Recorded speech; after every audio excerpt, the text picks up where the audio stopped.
Welcome, everybody. Hey, it's been 18 months, so a little rusty after virtual Zoom, taking part in helping run the government of Susquehanna Township. So it's good to be back. I would note that two of our commissioners, Commissioner Johnson and Commissioner Napper, are attending virtually. Somehow that's working, and the rest are all here. So we have a full house. I would note that before we begin, and before we do an official roll call by Mr. Kratzer, that the item involving the development at 3401 and 3405 North Front Street properties, which is not listed on the agenda, but we've been granted an extension to consider that to August the 27th. August 27th, Mr. Kratzer. So if anybody wants to speak on that topic, just be aware. I just want to make sure that you're aware of the time extension that we have been granted. So with that being said, I would ask that we rise to say Pledge of Allegiance, led by Commissioner Marchak, and have a moment of silence. I pledge allegiance to the flag of the United States of America and to the republic for which it stands, one nation under God, indivisible, with liberty and justice for all.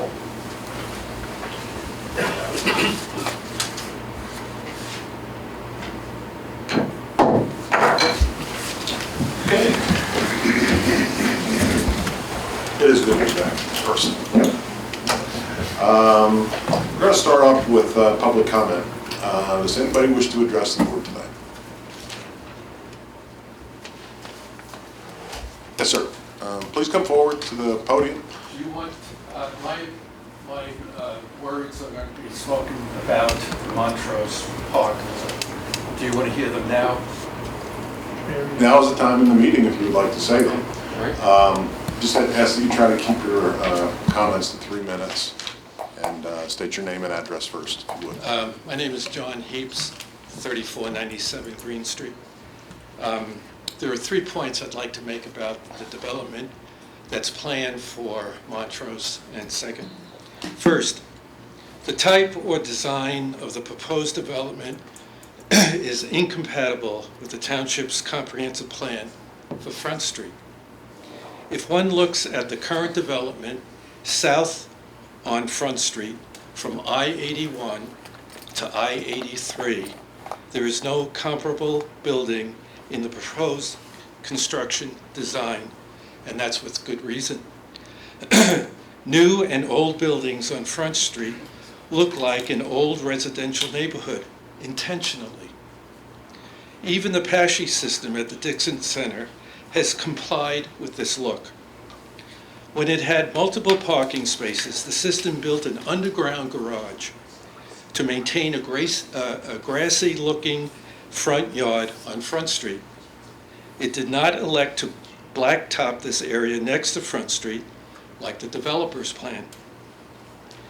Development south of I-81 on Front Street is residential or has maintained a residential look. Structures north of I-81 are commercial looking, such as gas stations, restaurants, and motels.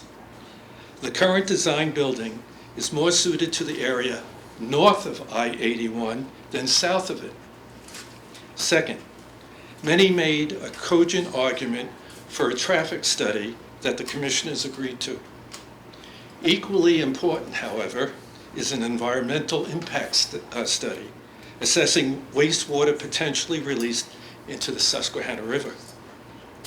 Third, the developer, unfortunately, started on the wrong footing with his future neighbors.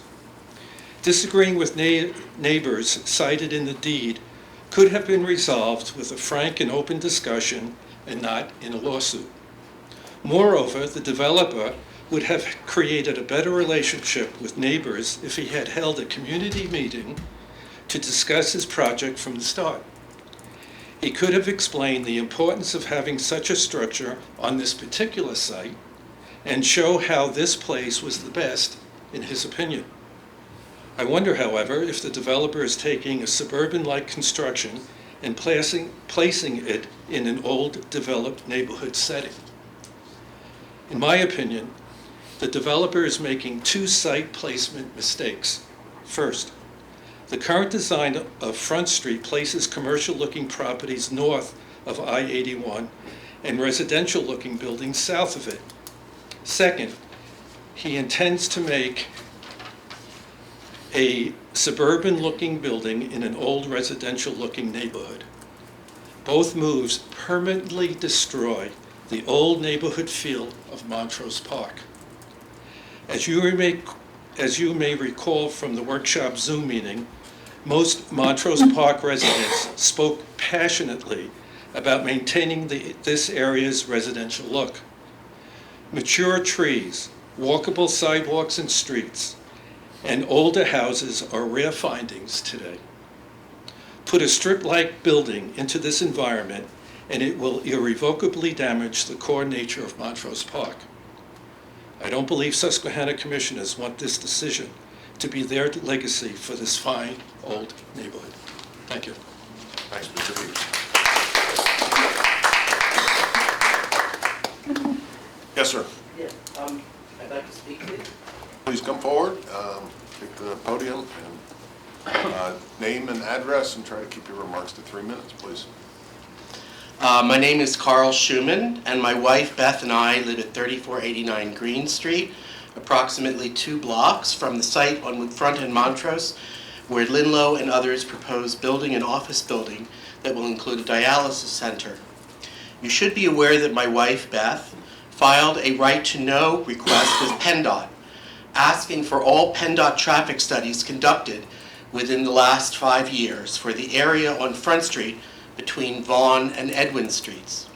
On June 22nd, 2021, PennDOT stated that such a study exists, but declined to release it on the basis of the deliberative process privilege.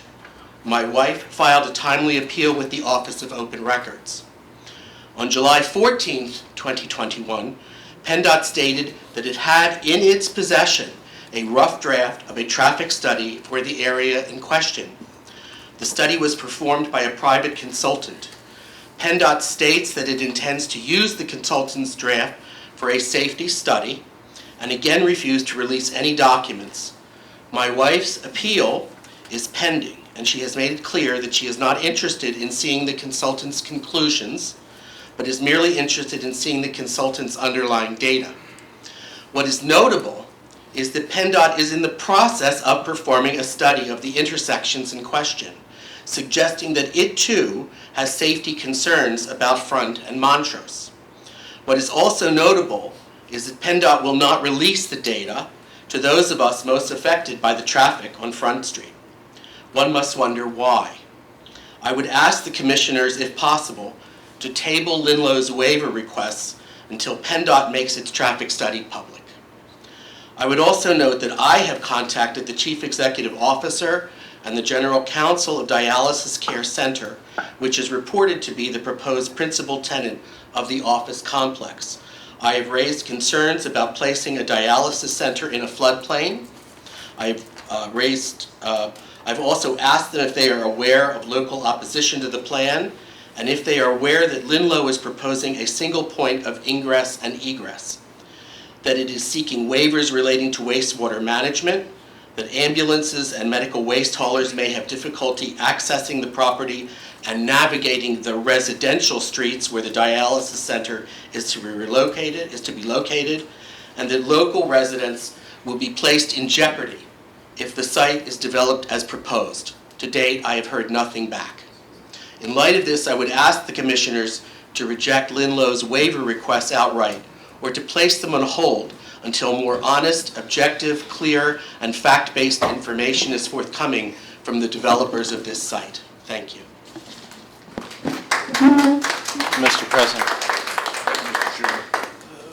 President, it's important, and I appreciate Mr. Schumann's comments, and they were well delivered, but it's important for me to mention that the township really doesn't have the latitude to unilaterally place on hold its consideration of this plan. Now, there has been an extension, as the President indicated, and I certainly don't want this is time for public comment, not a back and forth, but I think it's only fair to provide the public with the knowledge that we have certain time limits under the zoning code that we have to adhere to. And so the extension is till the 27th of August. I'm not sure that we can predicate approval on a decision by PennDOT whether or not to release that study. In addition, and I should be clear, because this matter comes before the board for its approval or denial, the board is required to remain impassive and not prejudge the plan until the plan is final and before it. So they are enjoined to a certain degree from making comment. I know that they listen very closely, and we write down everything, but I want to be clear that the board, based on my legal advice, can't really comment on some of the comments being made, but they are being heard, and I need everyone to understand that that's a requirement, since again they have to be the adjudicators of this eventually. So I apologize, Mr. President, and I apologize to the residents. I wanted to just clearly lay that out so that so it's fair for everyone to understand where they're at. So thank you. Thanks for that clarification. Anybody else wish to address the board tonight?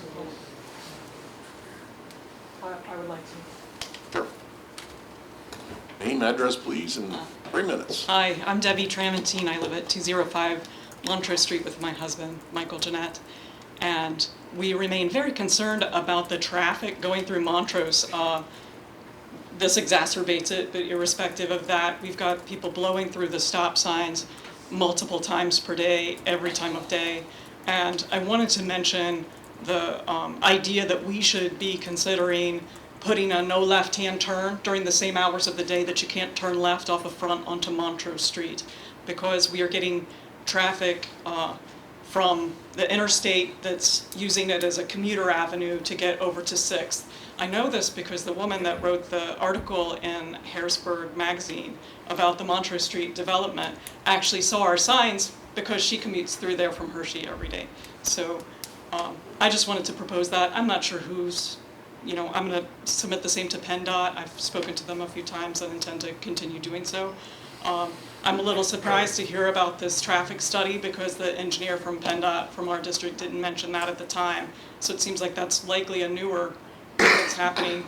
They were very clear when I spoke to them that any accidents that happen there are going to be Susquehanna Townships to handle, and that it's more of a burden for us as a township than it really is for them as an entity to worry about what's happening at that intersection. So thank you. I understand that there's a traffic study being conducted there now, as we've seen the line laying across the road. So that's it for me. Thank you. Thank you. Anybody else? Is a question acceptable? If it's phrased in the form of a statement. Mr. Kresge, front and center. My name is Sanford Kresge, and I live at 3500 Green Street with my wife and 5 children. If an extension was granted, and it was granted, and I'm wondering why, pursuant to what Mr. Schuman's asking, why another extension could not be granted to affect the request that he's making regarding the PennDOT study.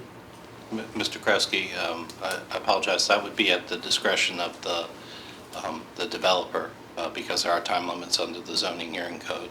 That it would be up to the developer to grant an extension over the days that we have to consider the plan.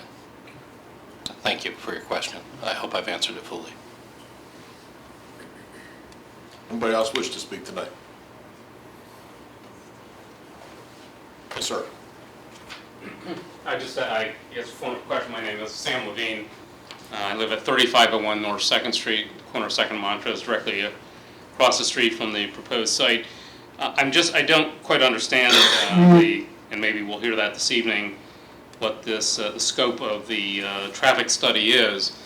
But my concern about that is that right now the traffic is quite different from what the traffic normally is when the state is fully in service, which, as you know, the state is not back to work right now. So I don't know if it's a question that you can answer at this point, but I'm just wondering how that traffic study will be affected and looked at in light of the state not currently being back to work.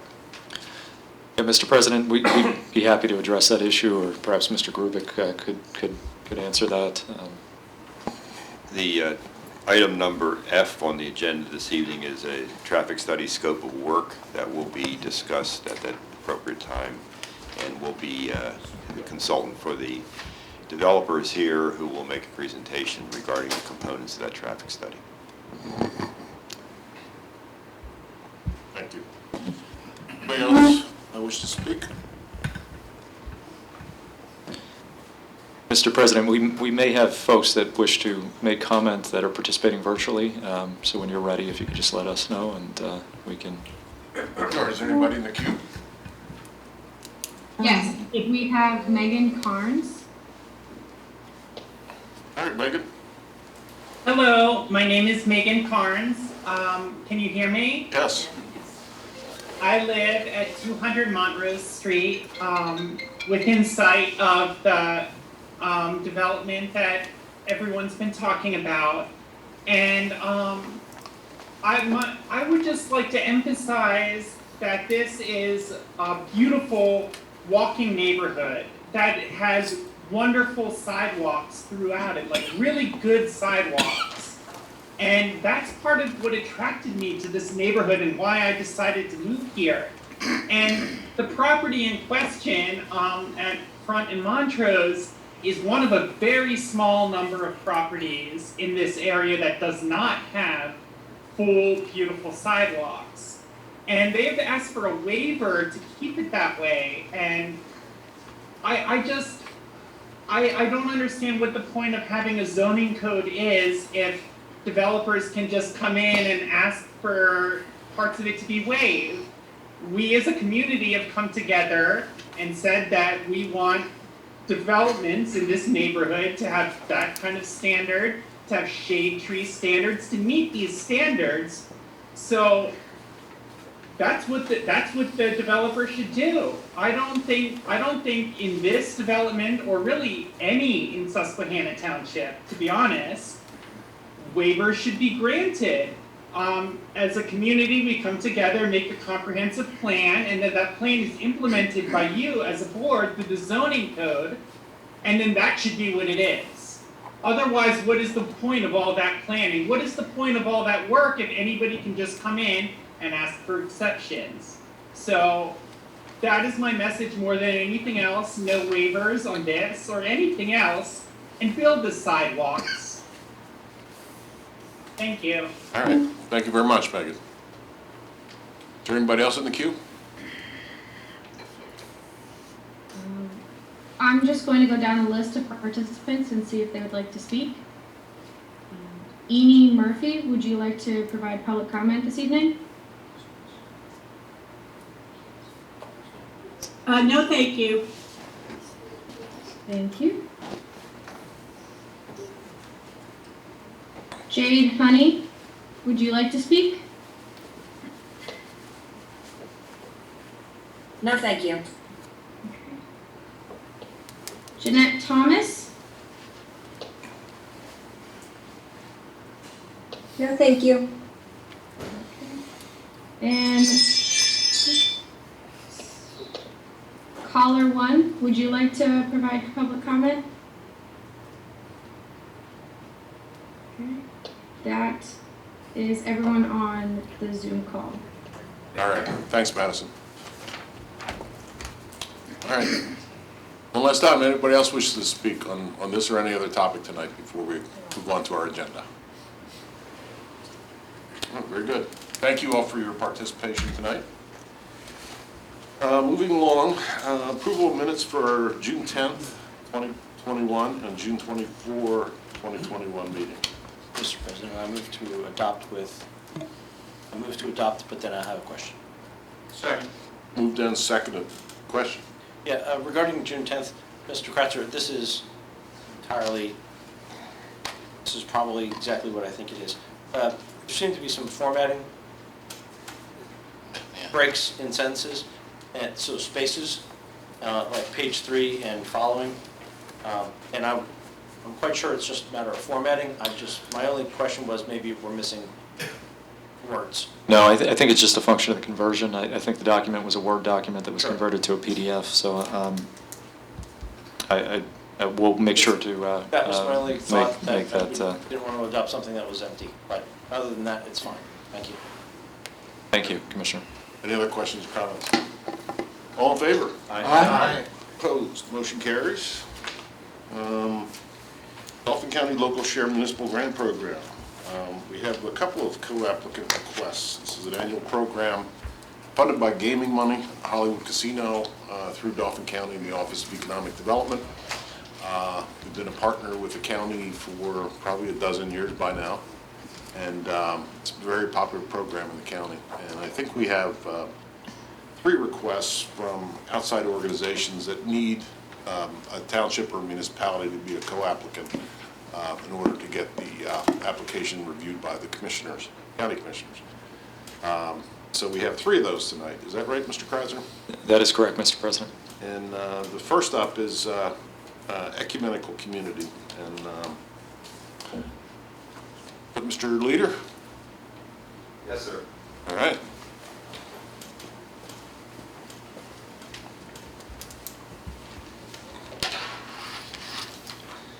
Good evening.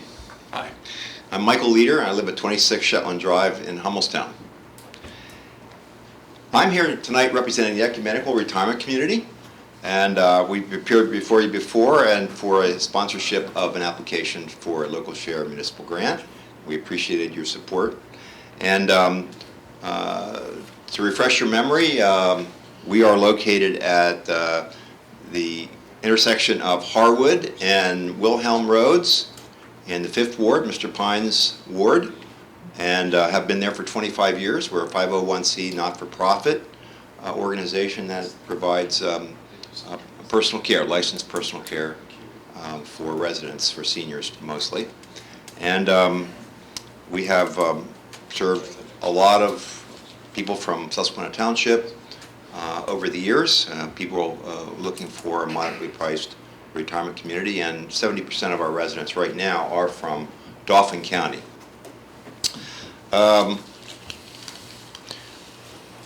Tonight we're asking for you to consider a project to enhance our campus security. For 25 years, our exterior doors, since the campus was first developed in the mid-1990s, we've been using keyed locks.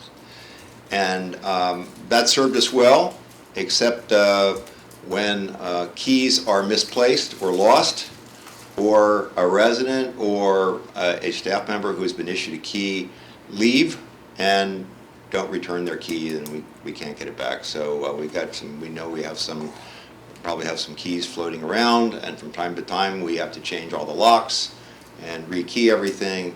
And so we're asking this, in this project, we're requesting that we receive a grant to replace the keys with a swipe card system, an electronic system. And this does several things for us. One, when a person is issued a swipe card, it's issued in their name. And so when they use it to come in the building, we get a record of who they are and when they've entered the building. So if there's any question later on, we can go to that record. The other, even more important thing, I think, is that when someone is no longer associated with the ecumenical community, we can immediately eliminate them from the ability to use the key system, to use the swipe card system.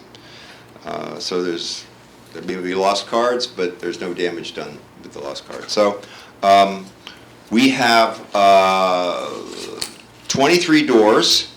15 of them are exterior doors, which require one reader because they're only being swiped to leave. They come into the building.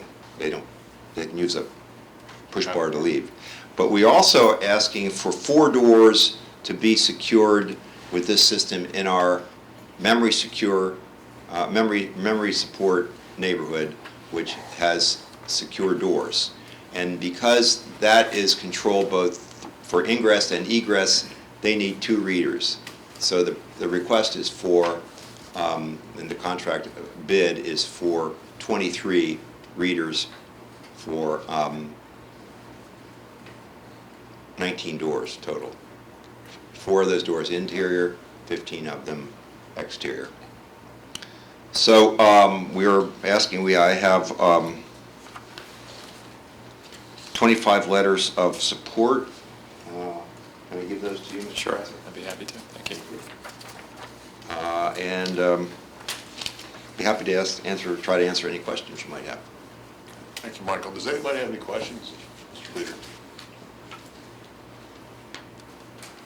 You were here 2 years ago, I believe? Yes, sir. For the portico. Yeah, And, yes. and just as long as everybody understands, the relationship is not between the applicant and the township. It's between the applicant and the County Board of Commissioners.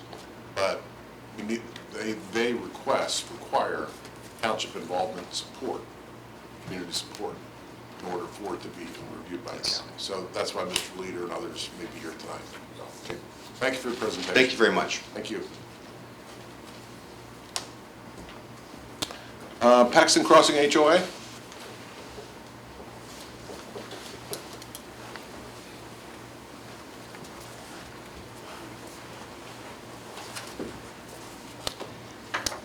Good evening. Evening. I'm Josh Millman.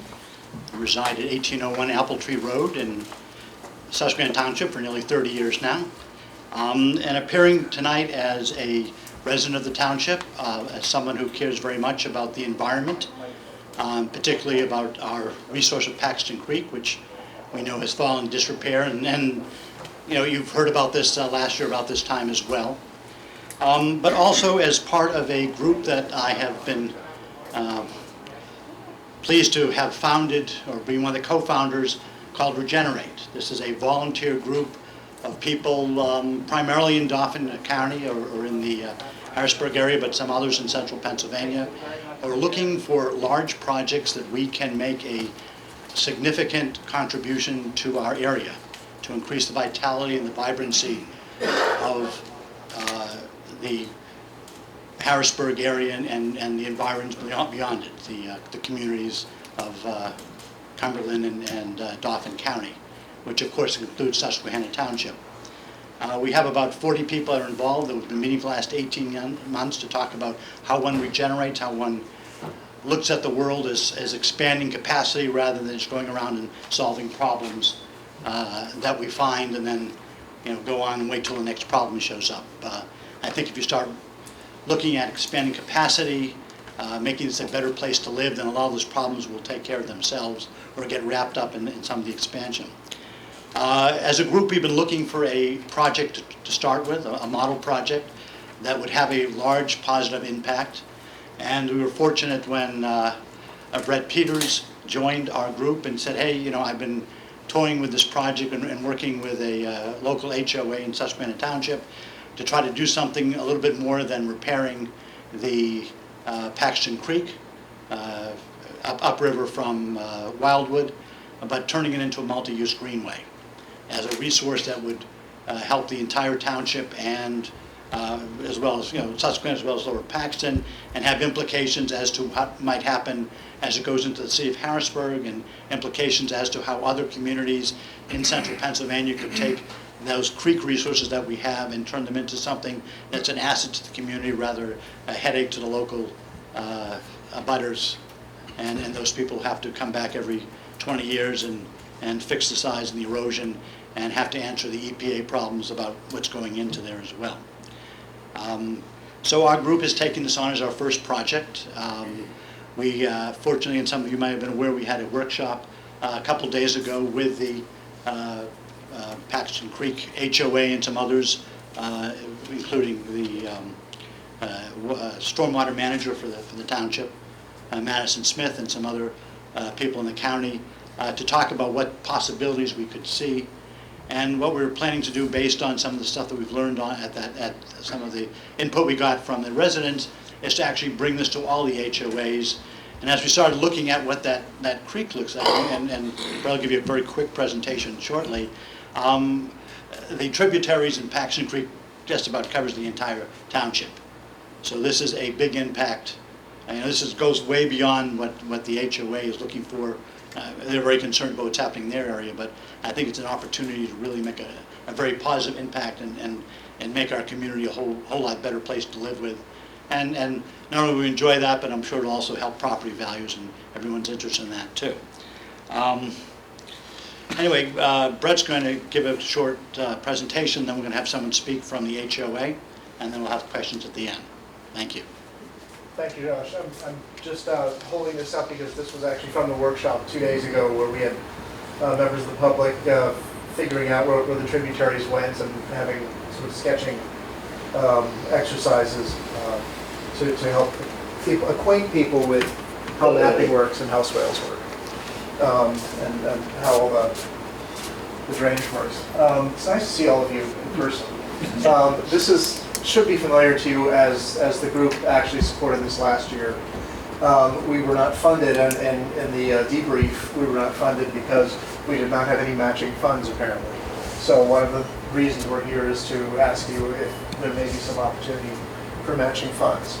But for just a quick overview, yes, this did begin with a project with Paxton Crossing, and taking a look comprehensively at how Paxton Crossing refreshes itself after 50 years. I'm sorry to interrupt you, but just for purposes of the folks that are on the audio, I'm understanding they're not able to hear you. So if you wouldn't mind coming to the microphone, that would be appreciated. This is come out. Or you can take that. Yeah, good. Absolutely. We can do a little MC action here. Good.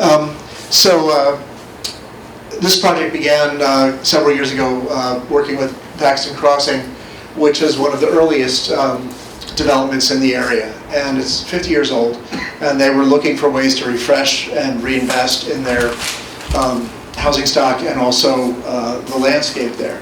The new emphasis on stormwater and stormwater management is very, very different in the way you design the landscape than the landscape was designed 50 years ago. So the group realized they needed substantial reinvestment in both the building stock and the landscape. They also have a beautiful pool, beautiful facilities there that weren't being used well enough, and we began to realize as we mapped the communities that all those little blue dots, all those dots are actually different communities, recreational facilities, and we also realized very, very quickly when we looked at the aerial photograph, which we'll see shortly, that almost all of these were adjacent to these forested, what we call riparian greenways, the forested areas around the creeks and swales that already exist. So we did a little bit of research, and we realized that in 2009, Dauphin County actually had a Parks, Recreation, and Open Space study that called out the Paxton Creek Greenway, which you can see up here in the corner, as the #2 greenway priority in the entire county. So this was established in 2009 as a priority. We thought that was prescient. We did a little bit more research, and we realized that there was a pile of policy interest in greenways going from 1998, the Greenway Network, which was Governor Ridge's priority, and Governor Ridge put in place a whole group at the state interested in promoting greenways. The 2009 Paxton Creek Greenway was identified by the county. 2015, the EPA consent decree to improve Paxton Creek was put in place, and there's a typo. And in 2020, a Wildwood Lake remediation was begun. So one of the most important components of the Paxton Creek Greenway upstream from Wildwood Lake is if we don't actually take responsibility for the flows of stormwater, which as we know are going to be increasing, we're going to fill Wildwood Lake back in again after we've put all this money into fixing it. So what we're trying to do with this first phase is develop a concept plan, which would really be an overview of what the entire greenway system could look like. We've spoken extensively with Susquehanna River Basin Commission, DCNR, DCED, and one of the outcomes of that was the importance of including Asylum Run and some of the other tributaries of the creek into that, which is why we have the, you can see the former state hospital complex in this map on the right-hand side of the slide. But what this also shows you is the extent of this system. and how it would actually join with the very successful capital area greenbelt to create a phenomenal recreational opportunity as well as a conservation opportunity. We believe that this can be actually the defining project for Susquehanna Township and could transform how people perceive the entire township as this park and recreational paradise, if you will. This is what I was showing you earlier. I hope you can see that image of the aerial satellite view. And you can already see that these greenways and the riparian corridors already exist. I think this is the most important thing. One of the things we did at our public workshop is we actually walked sections of these riparian greenways, and people could visualize how the parks are almost all there. It just needs to be organized. I will make this faster. There are, within this core area that we're looking at from Progress 322, Linglestown to 81, there are about 24 different communities. And one of the things that Regenerate Group is going to start doing is communicating to the different HOAs to bring them all together, at least initially in the area right around Paxton Crossing. Last year when we introduced this to Commissioner Lynch, and Madison, they pointed out that the things that we had realized were already enshrined in your new comprehensive plan, which had not yet been released, but we were very excited to see the correlation between what we were finding in planning and what was already in the stated goals of the Sustainable Susquehanna, particularly the transportation safety and mobility. The idea that the greenway could actually be a parallel transportation system to the roads for bikes and pedestrian could really link the entire township, and particularly link housing down to all the employment on Elmerton Avenue, which was actually with this slide was getting ahead of myself. Good, we can go faster. This mapping shows how the trail system could work through here. The trail system connects, by using these swales, would connect virtually every community in the township to every other community in the township. We are, as Josh already mentioned, we're interested in a larger scale action here. We do need matching funds. We have support letters last year from Keystone Community Planning Grants from DEP. We have support from DCNR, from Lori Ike there, and from Carl at Dauphin County Parks. What everybody needs to see is an initial matching fund, and that will trigger then grants from all of those organizations, as well as, of course, the local share grant. This is very exciting because it brings together the watershed, mobility systems that can go throughout the area, and of course this large park infrastructure that could really put the area on the map. Just recapping things, and thank you for your attention. We look forward to being able to put this in with the township's support in a month and a half. Thank you very much. I see you say the township support is required. What do you mean? Obviously, the support from the co-sponsorship is required, and I think we're also here to ask if there could be some matching funds put forward, since this is such a global project, in that it touches every part of the township, and we've got one HOA that's been spearheading this from this point forward, or So you're looking up for to this township point. dollars to go after county dollars? Yes, because you would directly benefit from the match. The planning's done for you. So. I was not aware that that was part of the package request. You know, We're- all of our yeah. applicants that come to us are coming for our support because you need municipal endorsement. I'm not aware of anybody that's come to us and asked them for dollars in addition to that support. Okay, well, in this case, we were told specifically, we're looking for matching funds from any source we can get, so we're What's you asking looking for? probably about $25,000 to create a match. Is that in here? I'm not sure I saw that. I don't recall. No, it's not. I don't think it's in the request. Our budget's usually put together in November Okay, for the following year. And, it's July. All right, no, well, then we can get in line for the next round. If there was any discretionary dollars available, we would be asking for those. Certainly, the request for matching dollars is not connected to the request for co-sponsorship. Okay, just So, narrow it down. yeah. You'd like some money, but you'll take our letter of support. Absolutely. Okay. I think that we're in a position to consider that, but we're mid-budget year. We're middle of the year. We can get in line for next year, that's fine. And we can put that in officially. I think Paxton Crossing can put that in officially rather than their consultant.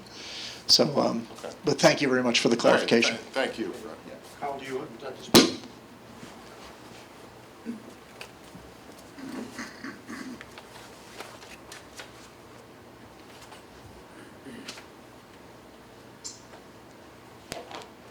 Good evening. My name is Carl Longenbach. I'm a resident at 2635 Gateway Drive in Paxton Crossing. I've lived here since 1983.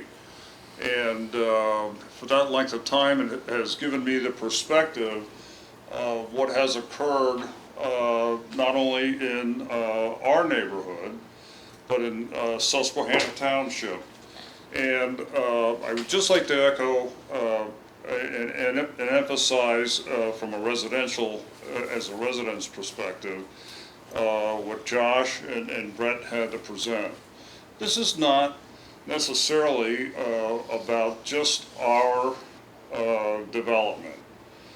We see a larger future ahead and the opportunity to connect communities with superb recreation walking trails to all individuals within the township. Secondly, and probably most importantly today, because there is a lot of focus on the environment. And we wanted to at least call attention to our interest as a starting point to bring a greater good to this township and also Lower Paxton, because one of the contributing streams, Black Run, flows into the Paxton Creek watershed. So for that reason, just thinking about the things that we require today and a look to the future to make improvements to the township for all the residents involved. The trails that Brett was talking about, and I'll wrap it up, we're in a prime spot to connect with the trails along the farm show, behind the hospital, and also Wildwood. So thank you for your consideration, and on behalf of all the residents of Paxton Crossing, we ask for your support. Thank you. All right, thank you. Are there any questions? Questions, members of the board? Just a point of clarification. Who is the applicant for this grant? The Paxton Crossing HOA. The HOA, yes. Yes. Okay. Thank you. Okay. Yes. Anybody else? No good? All right, thank you all. Thank you for your attention. Appreciate it. Thanks, Brett. All right, Susquehanna Township High School baseball. All right.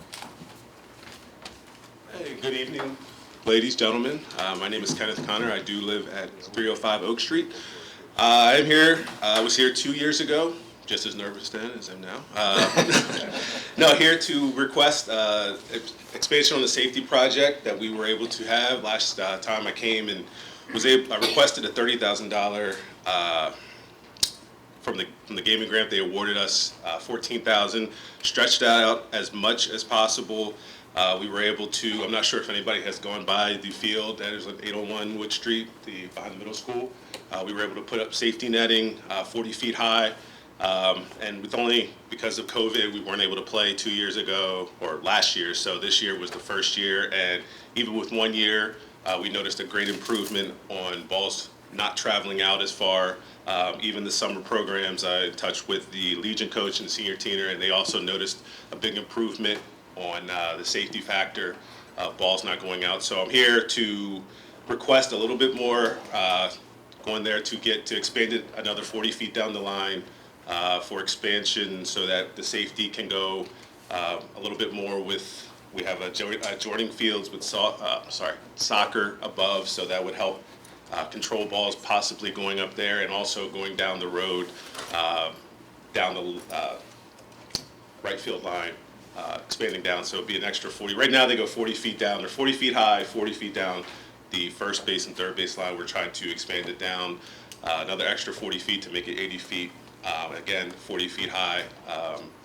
So we have, pretty much we know what the cost of the materials, and have the same company that did the grouping, or that did the work, AP Williams, which is a Susquehanna Township company.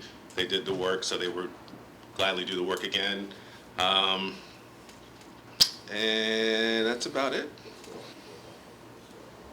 Any questions? So Ken, at this point, just for clarification, I know you were working with AP Williams to try to refine pricing and so forth, so you're thinking the gap that you have now is about 7,000, is that? Okay. Yes, Right. the materials exactly are going to be $3,242.98. There is a water line that has to go, that needs to be finished, that's approximately $500 to finish, and the labor part is going to be somewhere around $3,000. So that would be, and that's based off of the labor from the last time. I'm still waiting for him, he is on vacation, to get back in to give me an exact number, but I'm basing that off of the work that was done, to add in the 2 extra poles, each pole, going 7 feet into the ground, 40 feet up, and adding the net.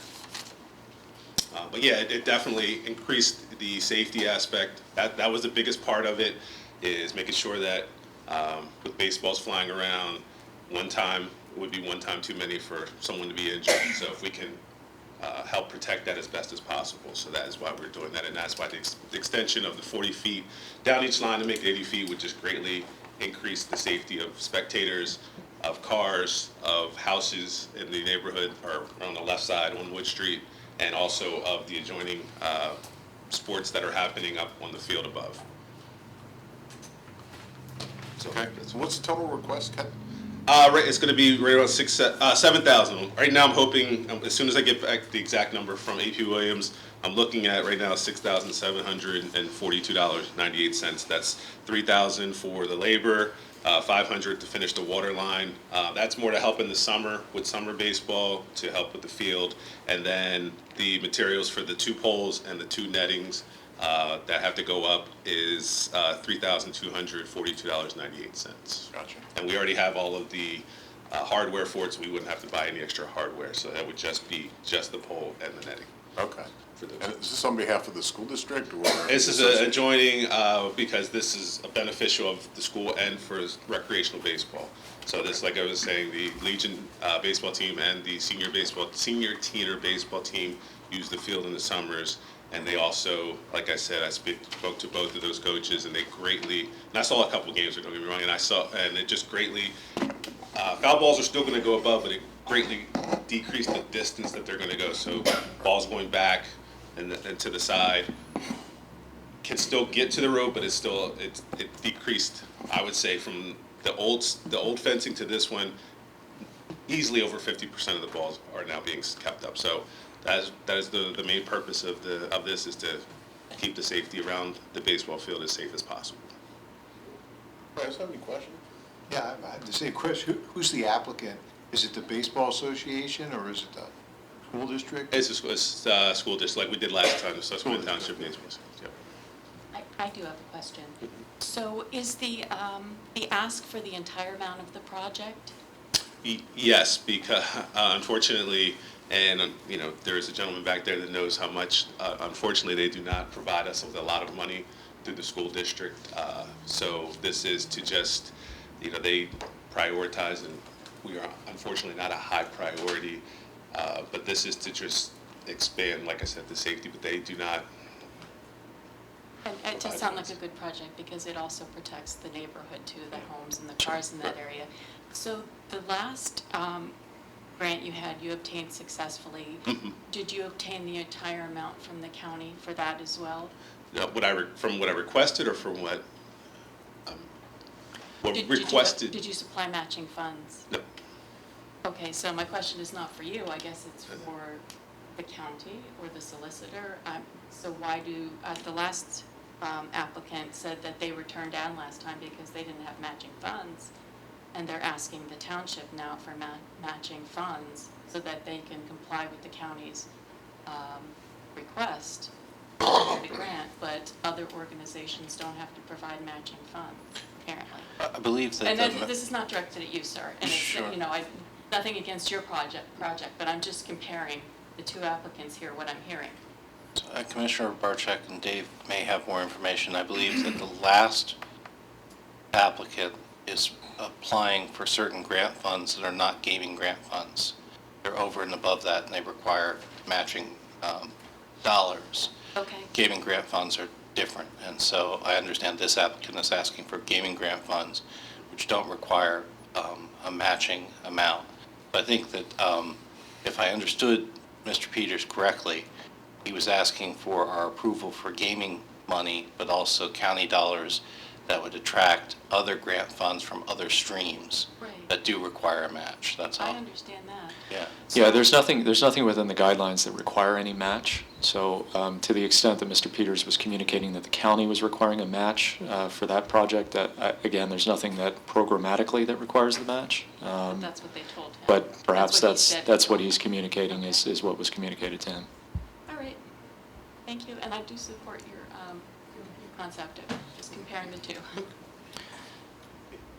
Ken, I have a quick question. Sure. Just having been a while since I've been there, were you guys, I know you improved down the lines, were you, we have one of the largest backstops in the whole league. Were you guys able to improve, like, you know, the ball's going directly over the fence and the backstop area? Like directly right behind the plate? So the old, and unfortunately I was going to print off and my printer didn't work, so I did take pictures. I can show had that pictures. already been improved prior? So the fencing that was there, it's hard to describe it. It was like a half fence that stopped, so balls easily could get over it. It wasn't stopping a lot. The only balls that were getting stopped were going hard back. Yeah. But anything that was even hard that was going up was still making it all the way back into housing and stuff. So we removed that old fencing. Okay. And we just put up netting, and I do have a picture. Okay, so there was an improvement made directly behind the plate. Yeah, if you wanted to. I mean, I played there, most of the balls I hit went backwards, so I know how it was, yeah. Good in cricket, but not great. And I do have a picture if anybody wanted to. Okay, I didn't know, but yeah. Okay, but yeah, it's yeah, we removed the fencing part of it and put a netting straight up. Okay. And it's from the brick wall straight up. Because I know that was problematic as well, with balls just flying straight back in the yards and in the cars. Okay, thank you. And the 40 feet down the left side or down the right field line would help balls going down that way down the road and also going back to the housing to the left. Yeah. Okay. Thanks, Ken. Yep. Appreciate you. Thanks, Ken. Yep. Appreciate it. Any others for consideration tonight? There is nothing else at this point in terms of external applicants requesting co-applicant status, Mr. President. Okay, so eventually we're going to have to act on any that we get in. When is our deadline for applicants, for co-applicants? So generally, we try to encourage the request to come in July. There have been some that have spilled into August. So generally, when that happens, county will simply ask us for some letter indicating that the commissioners are still considering. Therefore, they allow the applicant to go through the process, go through the pre-application process, and but ultimately, September 1st is the deadline for the application. So they've permitted this kind of intermediate step where we say the commissioners are still reviewing the applications if the commissioners don't feel comfortable with agreeing to be a co-applicant within the month of July. So it's timely, this being our last month in July, to correct. consider. Yes, I mean, if the commissioners are comfortable with the applications as they stand, that would prevent that intermediate step. It would allow us to communicate to the county that the township has agreed to be a co-applicant with these respective external entities, and will allow them to proceed with completing an application to be submitted by the September 1st deadline. Okay. Is there a motion on any? to, assuming we do get some more in, August, I mean, sometimes what happens with the process is, I think you're all aware, is, folks will go in for a pre-application meeting and they won't have a municipal sponsor. And the county will refer them based on kind of the county's discretion as to who they feel may be an appropriate sponsor for the project. Mr. President, I think these are three worthy projects, and I certainly would offer a motion to give the townships co-sponsorship to them. Second. Second. Seconded by Mona Johnson, I think? Yes, yep, Wow. we hear you. Hey, Yep. Mona. Wow. Any comments or questions before we take a vote? Yes, Mr. President, I just wanted to go back to the past Paxton Crossing HOA and the greenway they were talking about. And I'm sorry I didn't think to mention this when they were here, but as the gentleman pointed out, not only is that project in line with our comprehensive plan, but they're also touching on some of the things that we've talked about in our Environmental Advisory Committee, newly formed, that Commissioner Pine and I had served on, and those results will be brought to the full board soon. But we were talking about interconnectivity and allowing people to navigate the township without cars. And this would help facilitate that. So just to clarify, the motion second is just for the township's endorsement of submission to the county, right? All three And not, projects. Yes. right, and not for additional dollars. Right. Right. Sponsorship, county. Okay. Any other comments, questions? All right, all in favor? Aye. Aye. Mr. Napper?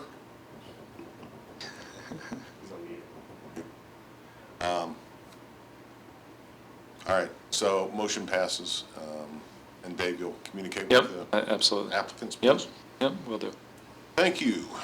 Township applications. So yes, there's three items, potential items listed on the agenda.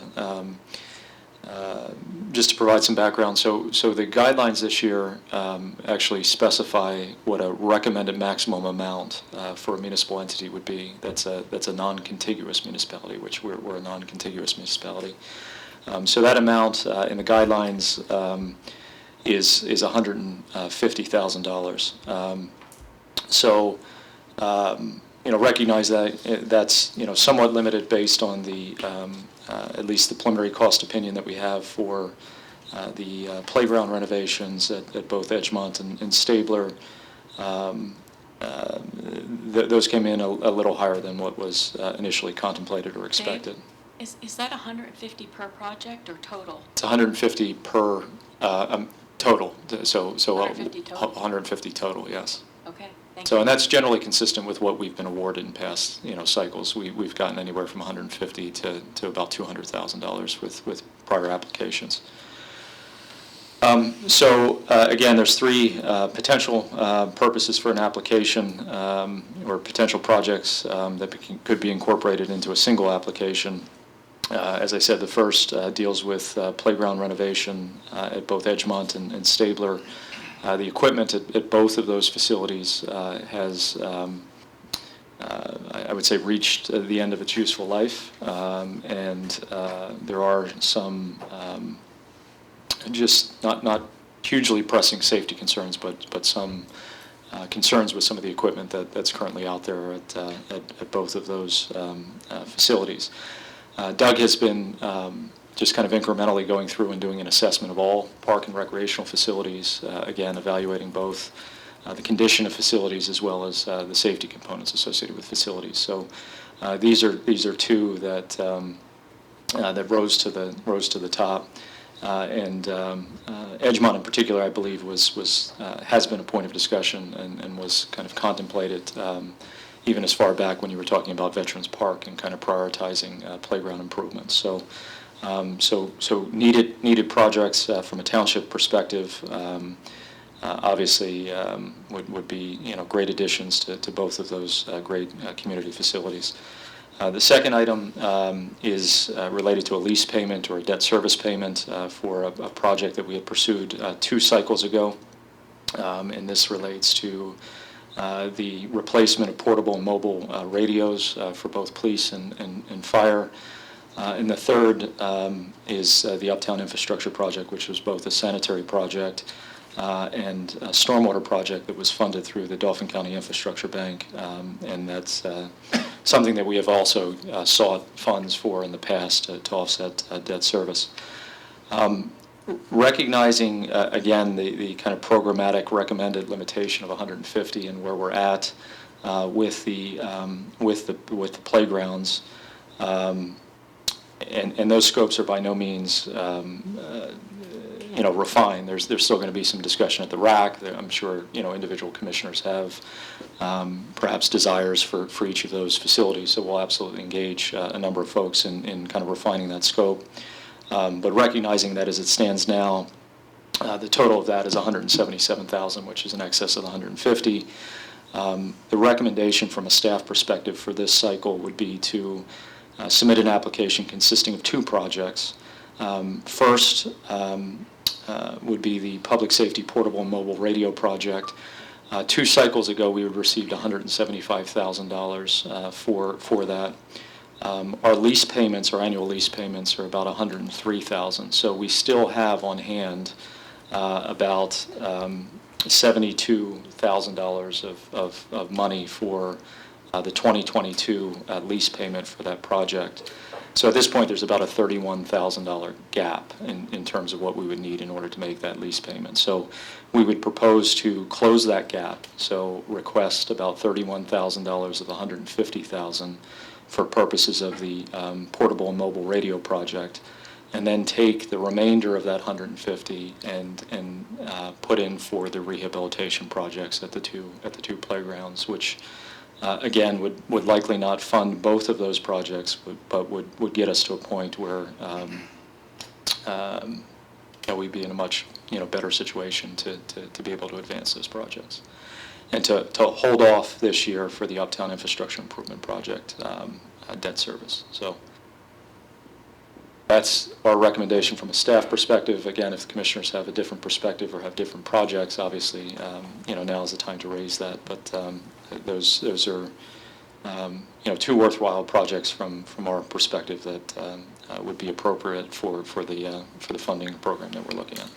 Mr. President? Sir. Move to accept Mr. Cratcher and staff's recommendation. Second. And second. Second. A little late, Mona. I think it's a delay. Yeah.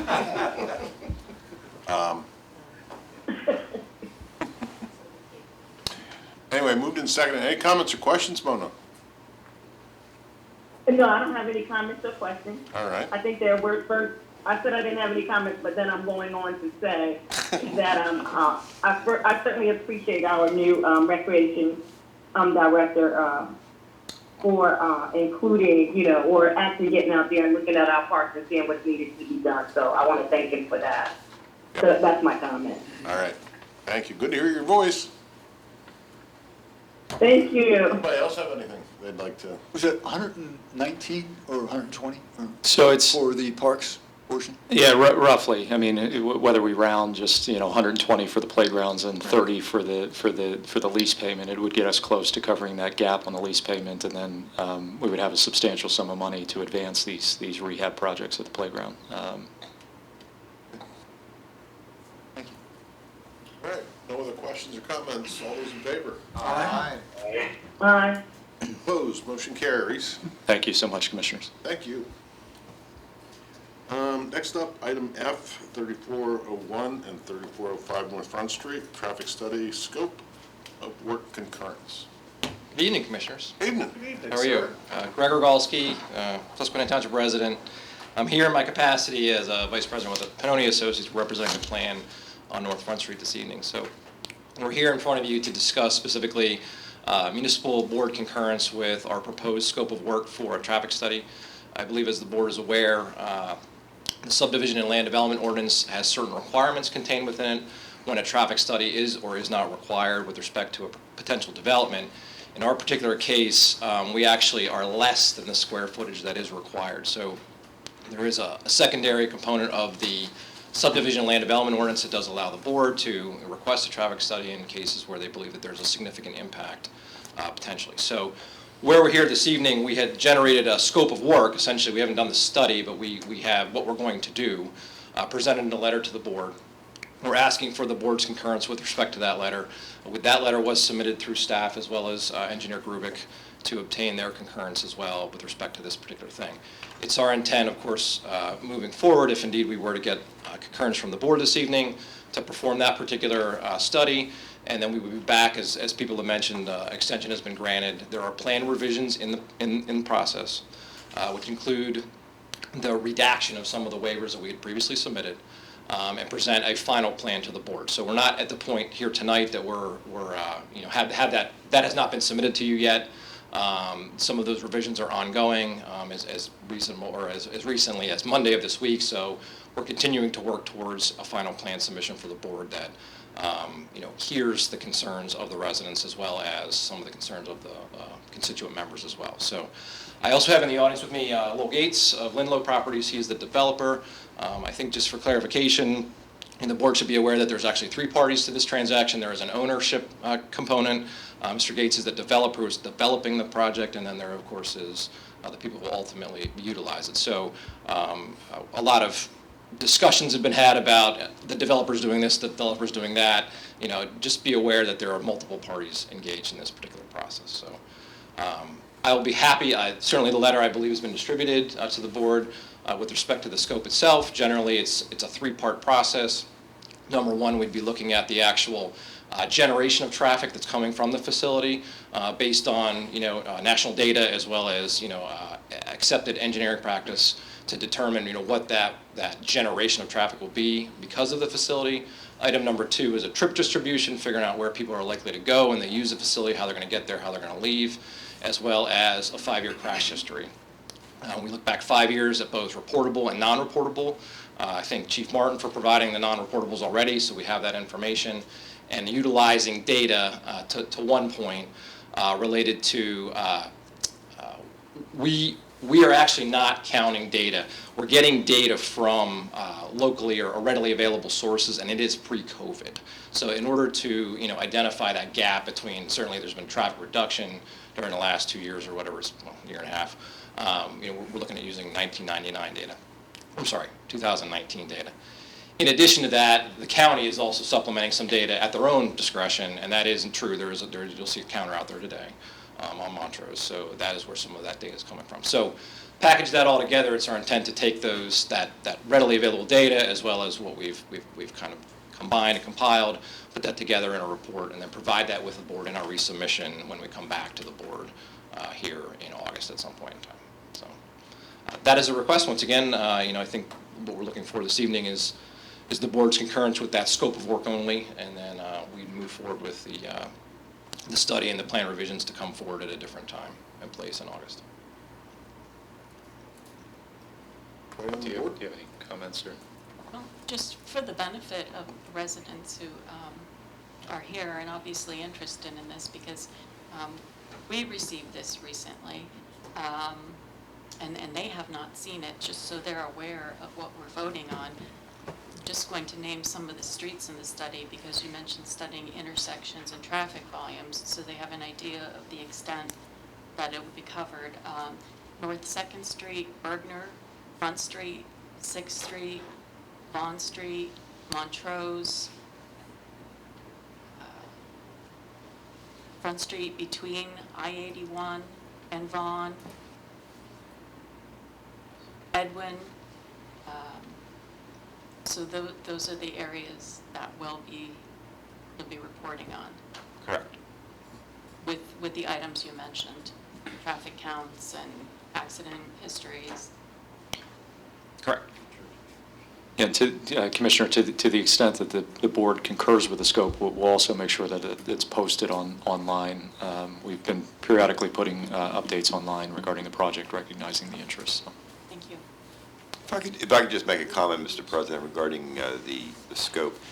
We have worked, as Greg indicated, we've worked with his office and his staff related to developing the scope. The scope is extensive. It addresses the concerns along multiple corridors, as Commissioner Robarczyk indicated. And it is a scope that I believe is going to address the needs and concerns of the residents, as well as the needs and concerns of the township. And if we were doing the study, we would come up with a almost identical scope. So I would recommend it to the board that the scope be adopted and the work be done. We would, of course, be reviewing the scope and providing comments prior to its presentation to the board. I do have a question. So when you take information from the traffic studies, are they conducted over 24-hour periods? So in other words, 24 hours a day? Because I'm wondering, we don't know if the medical facility, if that will be in operation 24 hours a day, 7 days a week, or what the hours will be. So will these numbers past numbers take into consideration events at those times? Correct. So typically how it works is that traffic studies kind of come with two components. You know, we talk about volumes, meaning straight line traffic on roadways, as well as turning movement counts, which are at individual intersections. So typically those traffic volumes are on an average daily basis, which means that is a 24-hour count, whereas the turning movements are usually counted specifically during the peak hours, you know, and that might be from 6 to 9 or whatever the specific peak hours are. So, you know, whatever data is available, we're utilizing that as the typical approach, as, you know, off-peak hour issues are typically less than the peak hour, and therefore if the peak hour, I'll say, works, you know, the off-peak would work as well. Do you, I don't have a copy of that letter in front of me. I did look at it online. Do you have it in front of you? Yeah, I do. Could you read I think it's the first sentence in the second or third paragraph regarding the purpose of the study? Could you read that sentence, please? The purpose of the study and report will be to address traffic and safety concerns by documenting that the additional vehicular traffic volumes generated by the proposed site development will represent a significantly small percentage comparable to the overall traffic volumes currently utilizing the surrounding roadway network. Is that what you're saying? That sentence struck me as if you've already come to a conclusion that it doesn't meet that volume requirement. It struck me because it seems to me that when you're doing a study, you need to start it with an open mind and just say, we want to see what's there. And the way that was written is it seemed like the purpose was to show that it didn't meet the criteria for our board to have any input regarding the That is not the case, Commissioner Rockthrock. So based on experience, medical office buildings in general are a relatively low generator of traffic as compared to other uses. So simply based on the use, you know, it's our opinion based on experience that typically that these particular types of facilities have a very low impact. So you formed an opinion before you do the study?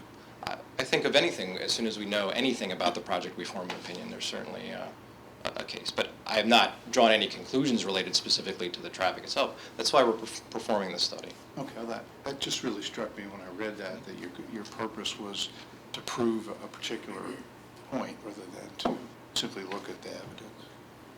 I think that kind of statement kind of throws what you're doing into some question, seems to me. I prefer a more neutral. That's all. Well, and to say that medical facilities are low volume generators compared to other uses, yes, perhaps to other business uses, but this is surrounded by residential.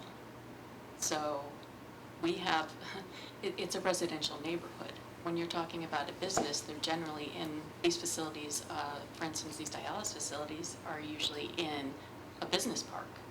So to say they generate low traffic volumes, low is relative to where it's located. Commissioner, I do not disagree with you 100%. You know, once again, we're taking, you know, comparatively against other nationally ranked facilities. That is how these numbers are generated. So, you know, we're going to provide the numbers. The intent here is to provide a qualitative, you know, analysis of these issues. And you know, I know that the residents are in the audience and there's concerns, and the intent is to be able to provide some type of numbers to back it up and compare it to nationally accepted standards. So, you know, anybody can say intersection is dangerous. Anybody can say driving is dangerous. You know, there's risk in everything. So we're attempting to take what data we have available, synthesize it into a presentation where we can say, hey, you know, these are the comparative numbers or whatever they might be, and move forward. With that said, Mr. President, I'll make a motion that we accept the scope of work. Second. Moved and seconded. Any other comments or questions? I agree that sentence could have started off a little bit better. It's like, all right, here's the conclusion we want to get to. Let's go find it. But, been around you for a long time, trust you. I personally, I don't know if these other people, but. I don't trust him at all. Yeah. Kidding. Thank you. Yeah, let's just strike that from the record. It's stricken. We go back a long way. And the solicitor's deck is going like this. So anyway, it's been moved and seconded. Barring any other comments or questions, all those in favor? Aye. And opposed? Motion carries. Thank you, Commissioners. Good to Thanks, see all of you. Mr. Gasko. Say hi to Peg. I will. Generally, we don't do this in the middle of a meeting because we already had our public session, but if you want to say something quickly? Yes, I'm getting the impression that the plan that, for that site is something in process. And I need some clarification as to what is the timeline and when. Yes, sir. If you would, just for the benefit of those, because they're not able to hear, if you wouldn't mind just coming to the microphone. Obviously, we can hear you, but. Sorry. At what point will the citizens see the complete study? The gentleman that just spoke, I understand from what he said, he's part of the planning for the site, and he's doing the study of the traffic. And he's going to incorporate that into the final plan. When will the final plan be final? And at what point do the citizens who live in the area will be able to speak to what's being presented?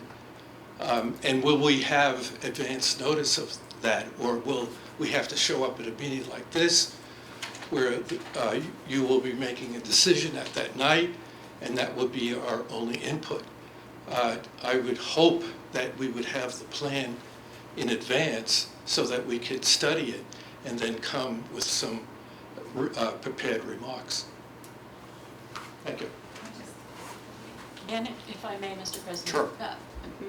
Manager Kratzer and staff have been posting the plans to the township website. We don't have the current plan, obviously, that they're working on, but when we had a previous plan, it was posted to the township website, and residents did have access to it prior to the meeting. So presumably we are going to take action on this at the end of August. So they will have submitted, the applicant will have submitted the plan prior to that meeting date. I don't have it off the top of my head, but it will be posted then to the township website for residents to review it prior to the meeting. Yes, as soon as we, Commissioner, as soon as we get the resubmittal, we'd be happy to post all of the materials that we receive, yes. Mr. Gates? Yeah, if I could just speak for a minute. One of the things that we took into consideration was the comments from the public or from the neighborhood about the design of the building, and we took that to heart. We made a lot of changes to the building, and the architect was very busy over the last month and a half making changes.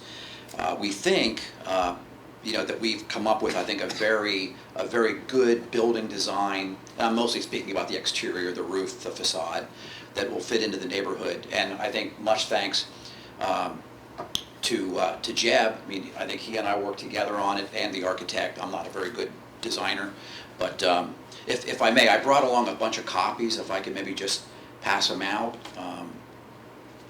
to maybe to you and maybe some in the audience. I brought along 20 copies.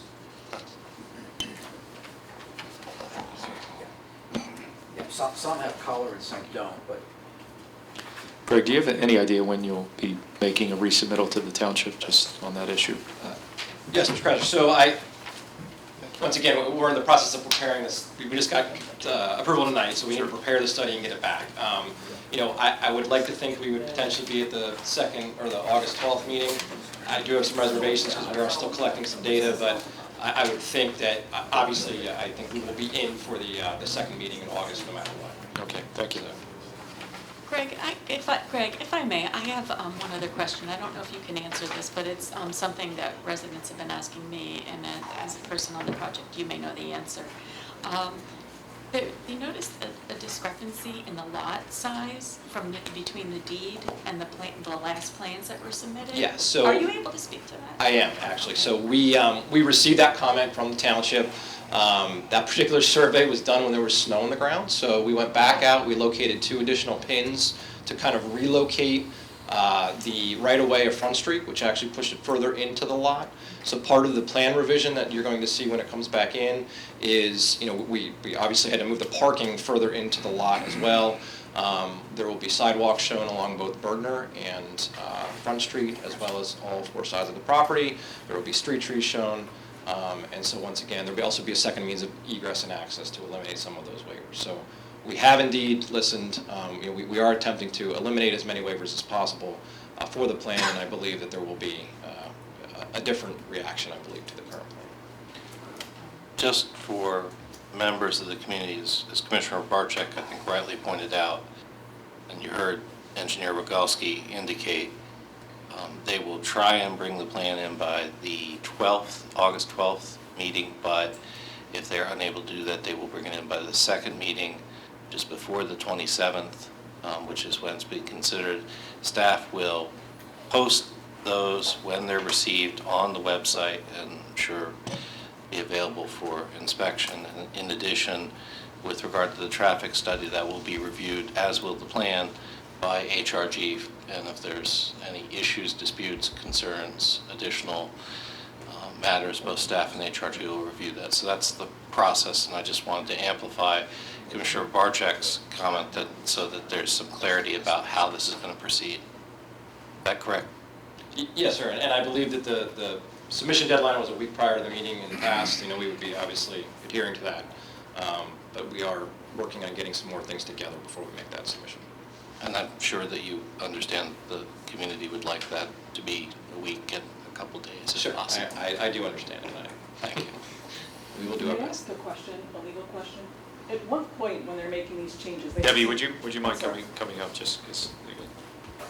So they significantly mismeasured the size of the lot. That means they're changing a lot to this. At what point do they have to go back to planning rather than, and we know that they, from their comments in planning meetings, that they were anxious to get out of planning and not listen to what they had to say. So at what point can you keep changing a plan and not go back into planning? You just have, ma'am, we have to see their plan before I can really comment on that. I'm sorry about that. And then again, as I indicated earlier, because the board has to consider this with an open mind, absolutely, they're enjoined from commenting because I told them not to. That's why I wanted to ask. So, Well, and to that point, for the record, I just want to state it clearly. I do trust Mr. Rogalski. The prior comment was made in jest, so there is no, I've known him personally and professionally for more than 20 years, so just so there is no doubt about that. Plus, the township has its own engineer who is going to review this Yes. and report and make That is recommendations to us. So it's not like we're relying on one engineer. Right. Hey, you're the one wearing a mask. No, but we got this far, and we got this far and not noticing 20 feet of difference on Montrose Street. And I appreciate that you all trust them. This is in my neighborhood. It's 80 steps away from my house. And this is nice. I'm glad they're changing the look of it. It's not our problem. Most of us, and we love Jeb Stewart, but him making the building look nice doesn't solve most of our other problems. So, thank you.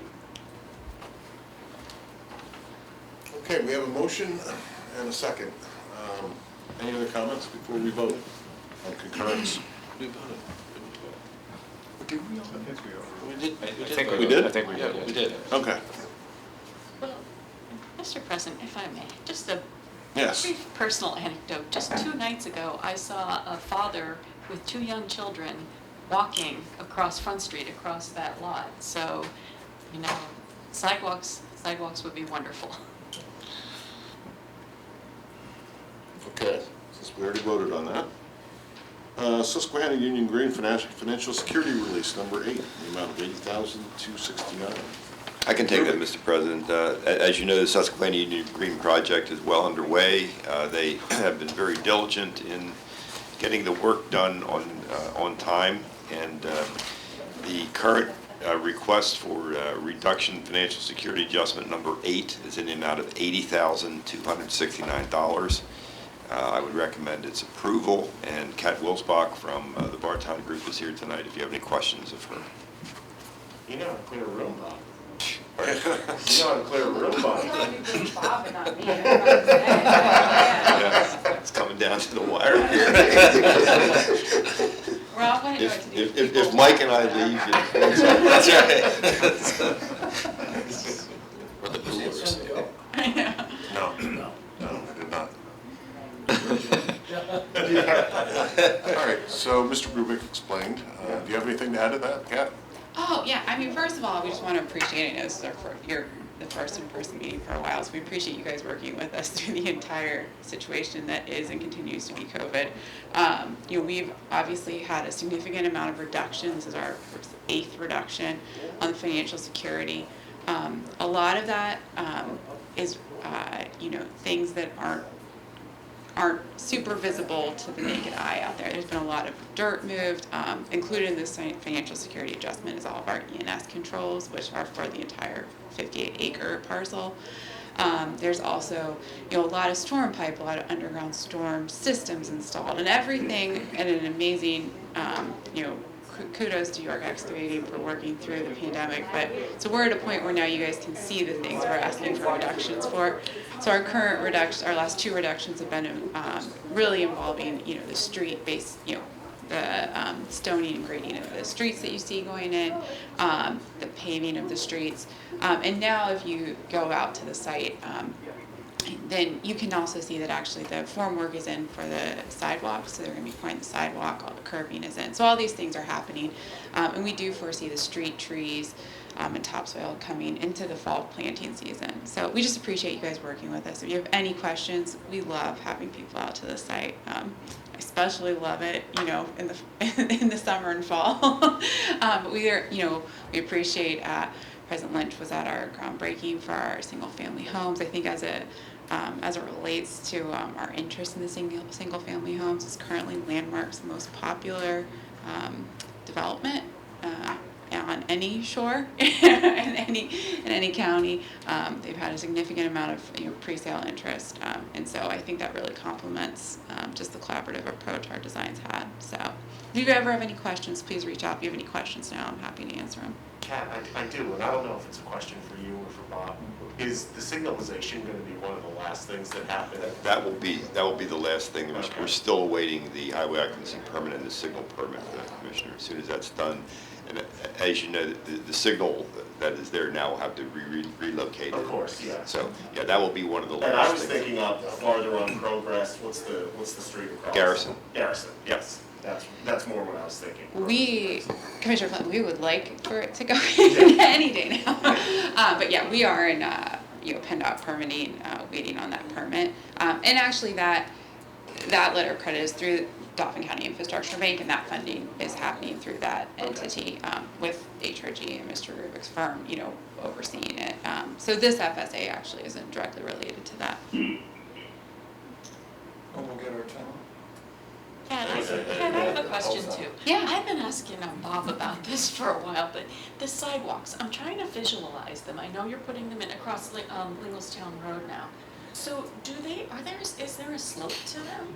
There is. So because of traffic safety, there's significant, as you guys all are aware, there's a significant amount of traffic that occurs on Linglestown Road. So the sidewalks for the majority of the Linglestown frontage are closer to the street wall. You can see the columns for the street wall going into the fencing. So they are adjacent to that. So there is some separation between traffic level and what would be like a pedestrian level up there.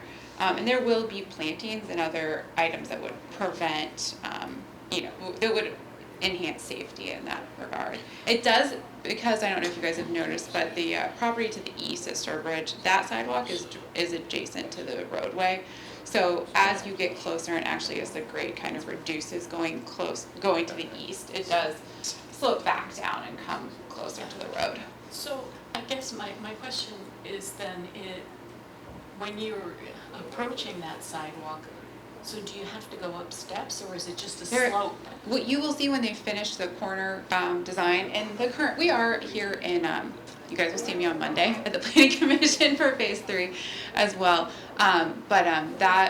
That plan shows a very similar, it's just been updated a little bit with grading and PennDOT improvements, but there is actually an accessible switchback that'll go up to to where the buildings are located at the corner of Progress and Lingelstown. There's main steps and then a pedestrian switchback. I guess so if you're crossing from the senior housing community across the street, they come over and they go up, switch back to go up the grade? Correct, yeah, just because it has to be it has to be ADA accessible, so they can't just go straight up. Right. Okay.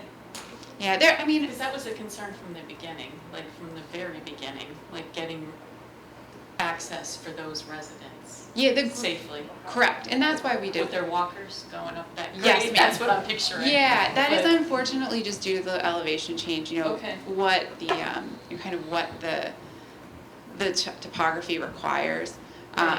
Otherwise, it would be. We could eliminate that with a walking bridge over You could.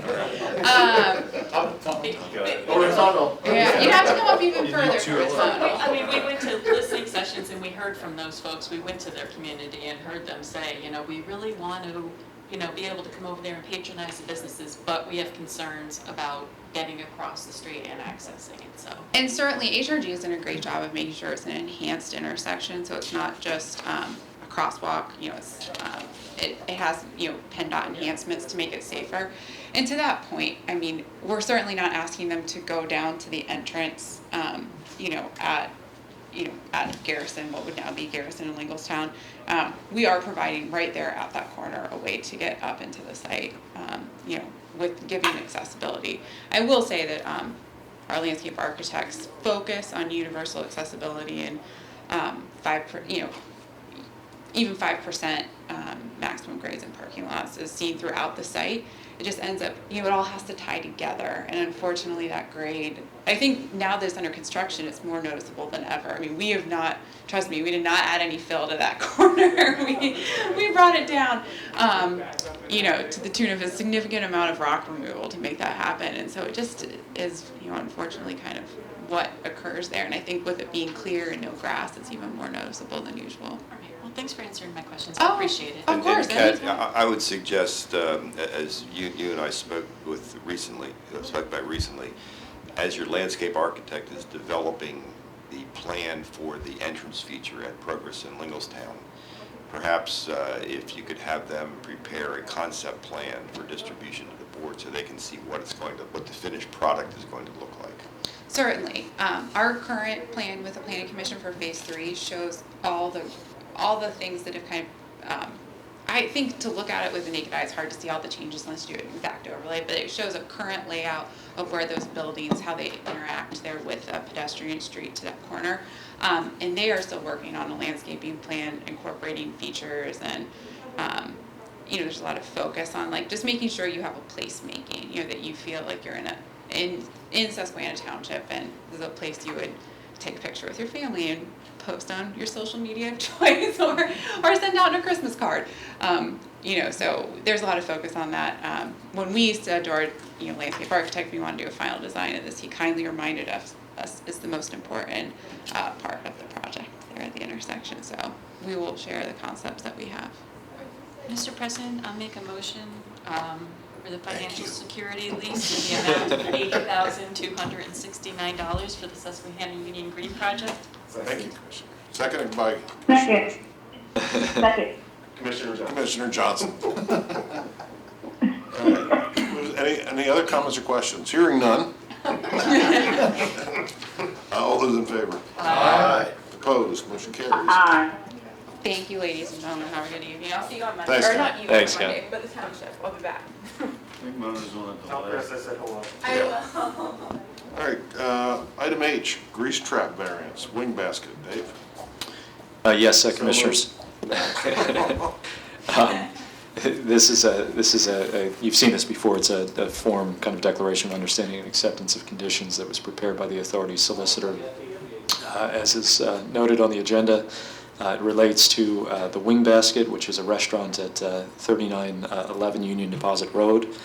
The authority has reviewed the proposed grease trap design, has deemed it to be acceptable and adequate, and therefore is recommending approval of the grease trap variance, subject to execution of the declaration of understanding acceptance of the conditions by the property owner, which, as you see in your packet, they've already accepted the terms and conditions of that declaration. So, again, the authority is recommending its approval. It's a township ordinance, and that's why it's coming before you.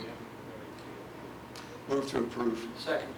Moved and seconded. Any comments? I just have one, and I hate to belabor this, but these come before us quite often. So is our 1,000? Is our standard? Is our standard a little out of date given like current market conditions, or are we okay? Yeah, Bob, I don't know if you have any comment on that. I mean, 1,000 gallons is quite. 1,000 gallons is Quite large, right? significant. Okay. But the problem with the way the ordinance is written, it's 1,000 gallons, and that's it. Yeah. And when it was written years ago, it was written for the maximum as opposed to a smaller operation like this. Yeah. Okay. So I would recommend that we keep it as is and grant the variances as they occur, as opposed to waiving things. Or just when we look at our ordinances, maybe amended to 750 or whatever. It would all depend. It would all depend on the size of the facility and the type of the facility. Yeah, the use and the size. Yeah. The use is critical in this case. Okay, I see what you're saying. I see what you're just basically. Just out of abundance of caution, I think we should leave consider it the way and consider each situation as it comes. Correct. Okay, sounds good. All right. All in favor? Aye. Opposed? Motion carries. Thank you. Township building renovation project, Dave? Or Gary? Commissioner Rothrock or Commissioner Pine, I don't know if you want to maybe talk about the work of the committee and kind of the iterations that have been going back and forth, and or not. I just want to give you an opportunity to do that. Yeah, the renovations that, we can discuss, and we, Gary and I, and, Commissioner Roth and I, and staff have been discussing, are really targeted towards security, efficiency, and accessibility. And, the drawing here that you might notice has a lot of activity probably in the area of the bathrooms, quite frankly. And one thing it does is convert two bathrooms that are kind of in back of us here, that are seldom used in the commissioner's area or the manager's area, to one accessible bathroom. And I think that's a real important point to make. And there's a lot of other good details about these plans, but they're done in the interest of security, especially the entranceway, and when people coming in and funneling the traffic, making arrangements so that people can go into a conference room to meet with township officials without going into the interior heart of the township building, which I think is another good thing. And as I say, efficiency, security, and accessibility, and I think we've accomplished a lot of that here, and I'm sure that either our manager or Commissioner Rockroth can add to my comments. Yeah, one of the features too is to, since we have two essentially identical buildings side by side, to direct folks that are coming to see the township or the police department to come to this building by changing the facade, raising that, lighting it better, and doing some fairly simple things, fairly low cost things, without really getting into changing the exterior a whole lot, to distinguish this entrance from the police building entrance, so that everyone would come here, go through a secure entrance, and be directed to where they need to go. So I think the architect really has done a really nice job. The administrative area, the office area, also is designed with a lot of flexibility, so that we can have files in the middle, or if we need additional desks, we can do that. So we're looking to the future, trying to have something here that's a little bit more flexible and suitable to the needs of our staff. really workflow, and the staff had a lot of input into this, and their needs and their better functioning is really reflected in this plan. So that's what I like about it too.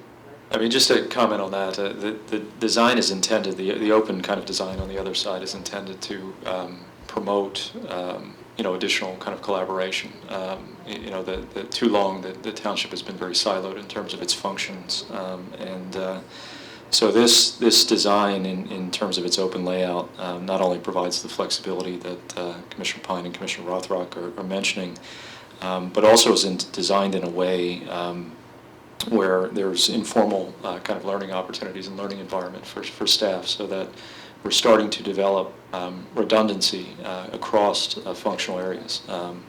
So the best way to learn sometimes is to just hear casually, and this layout is kind of geared towards that and trying to accomplish that, and looking at how do we staff in the future, and is there an opportunity for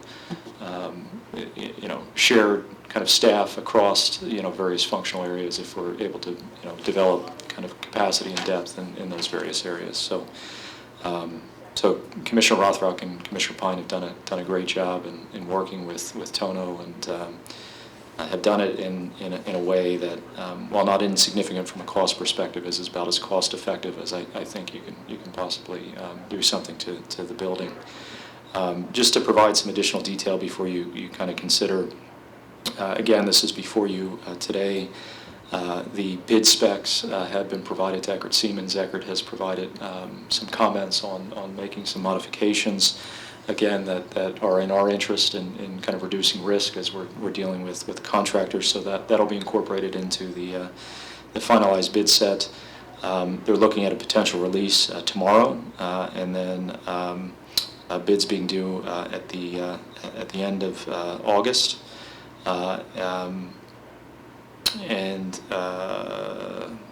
Let's see here.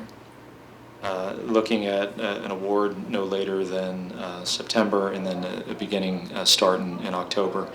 The cost of the project is still consistent with what the estimated cost was when we previously spoke about this, so anywhere from $1.1 to $1.2 million. And we had provided a kind of a source of funding sheet for you. If you recall, we had issued debt in 2021 that was largely for HVAC work, but there's about $513,000 of debt proceeds from that issue that would be available for this project.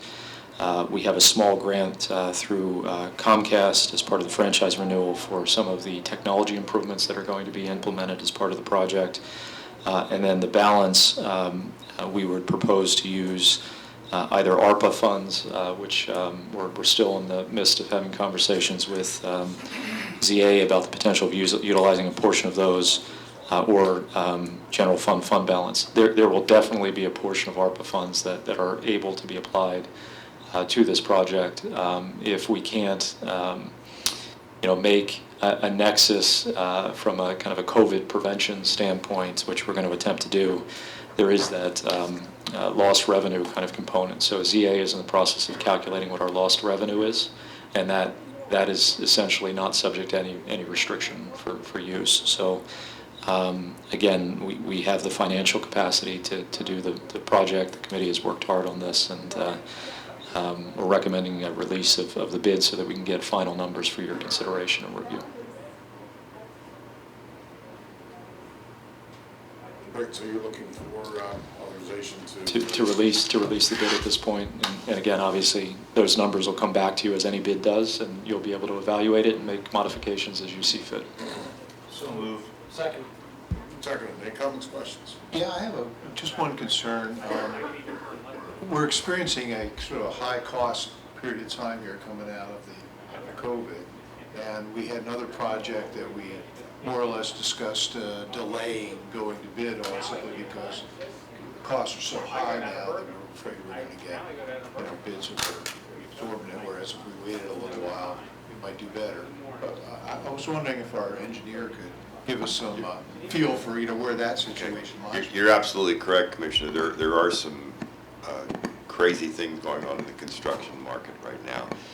both from a pricing standpoint, not so much from a pricing standpoint today, but from a pricing standpoint when certain materials are delivered. The delivery chain and the supply chain is broken. And I'm talking about everything from 2x4s, lumber, structural steel, plumbing supplies, HVAC equipment. It's on backorder. We talk with suppliers and contractors all the time, and that's the biggest cry that they have. The biggest concern that I would have is determining once the bids come in, how the contractors view the bidding and how much cushion, if you will, they're putting in to take care of any price increases. I don't foresee that any price decreases occurring within the next 6 to 9 months. So we're sort of we're in the environment we're in. And we're in the environment we're in, and I think any further delays may end up creating additional costs to the township. So my recommendation would be to go ahead and put it out. Let's see what the prices, see what the numbers come in, and make a decision based on that. Hopefully we get some good numbers. If they're all sky high, can we reject all bids? You can Absolutely. The township can reject any and all bids based on a lot of different variables and a lot of different factors. I will say that, as Dave pointed out, our construction lawyers really scrutinized the bid specs and the bid package, and I think build in some favorable language for the township. So, I will say that, to my mind, and correct me if I'm wrong, we may not face the challenges because we're not looking at new construction. So we're looking at a remodel and modification. So a lot of the guts and the bones are still here. They'll have to remove some walls and do some things, but we may be in a better position because they're not replacing a whole lot of what's here already.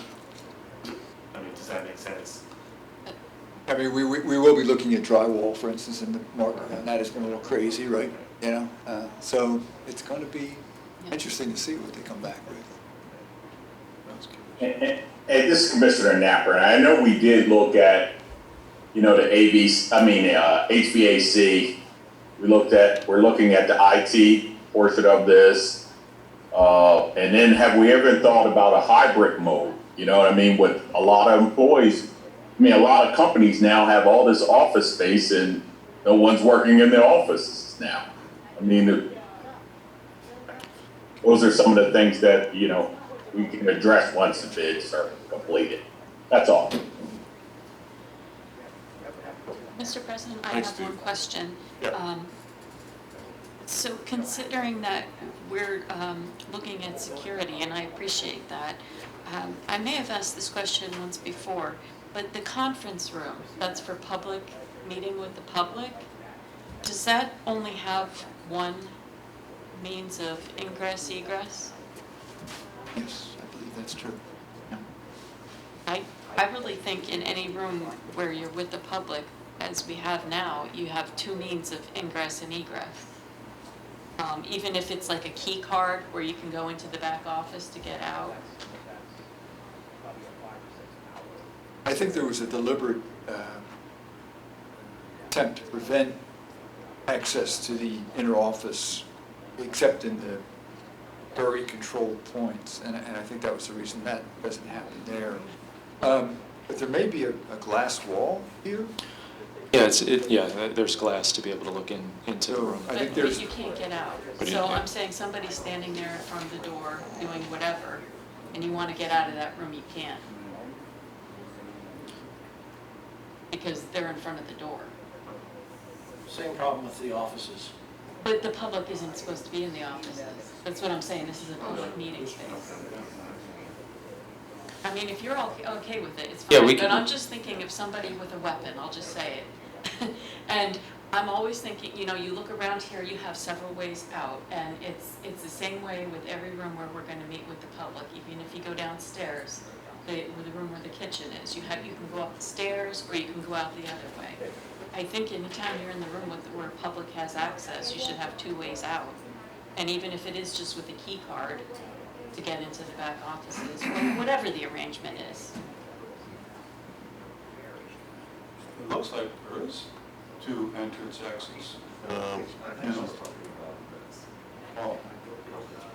Anyway, Yeah, there's we a can- motion on the floor, but do you want to work with? Yeah, we can absolutely committee work, yep. and with the Okay. bidders and? All right, I raised it a I agree couple with you. meetings ago too, so I'm just raising it again. I mean, last time we looked at this, I brought it up, and if, that's not the will, that's okay, but I think it's important from a safety standpoint, if we're doing this for safety. Agreed, agreed. Any other comments or questions? All in favor? Aye. Opposed? Aye. Motion carries. All right, Thank you, Commissioners. Thank you. Fall recreational program. Amy. So there was and Doug apologizes that he's not able to be here today, but he did have an opportunity, I think, to speak to a number of commissioners on this issue.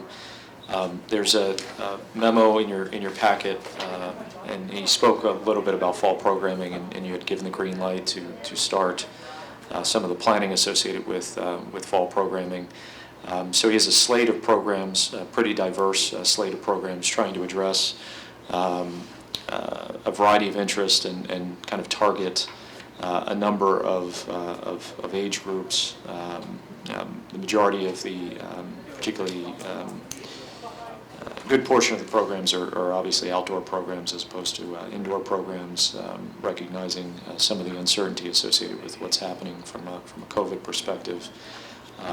But wanted to kind of get this slate of programs before the commissioners, see if there's any questions, any objections to any of them. Doug has been speaking with the Communications Committee about doing a communications piece, using a local firm, GraphTech, to do some design work for us, and then doing a small mailer to residents to make them aware of these programs and trying to promote registration. General intent is that these programs would be self-sufficient, so registrations would cover the cost of the programming. And again, try to be as diverse as possible in terms of interest and segments of the population to try to reintroduce programming to Susquehanna Township and the residents of Susquehanna Township. So if there's any questions, I'd be happy to try to address those, but this is what he's put together at this point. Any questions? Do we need to? Yeah, I mean, he'll bring back individual contracts for each of these, so that to the extent that there's a contractor, I guess the vote would be just kind of general concurrence with the schedule, and then allowing him to proceed with advertising just to assess what the demand is for these. I'd make that motion. And what was the Second. To go with this proposed Slate of programs and programs on this approximate schedule. And it's been seconded by Commissioner Johnson. Any comments or questions? Commissioner Johnson, my only comment is, I spoke with Doug briefly, and I just thanked him, for all the hard work that he's putting into the winter program. I mean, I really appreciate what he's doing and how he's turning around our programs here. And that's really my only comment. Yeah, I was saying to somebody last week, it's quite obvious that we have our recreation program back. Very robust. It's good. Yeah, we have some great, partnerships on this list. Just to point out, we've been speaking with Floyd Stokes and the American Literacy Corporation and trying to promote just a variety of programs, and that again will appeal to folks beyond just kind of the traditional sports programming that perhaps we've done in the past. All right. Did we vote on that? No. All right. It's been moved and seconded. All those in favor? Aye. Opposed? Aye. Motion carries. Okay. Traffic study request, North 4th Street and Montrose. Chief? Yes. There was a traffic study request for potential stop signs, four-way stop signs at North 4th and Montrose Street. Study was completed, and the recommendations are as follows. Paint 25 mph on Montrose Street in both directions, Logan and Fulton for traffic calming. Replace the height of the sign in the northwest corner of this intersection because it doesn't meet PennDOT standards. It's too small, it needs to be 7 feet. No parking signs should be added on Montrose Street east and west of the intersection to ensure safe sight distance.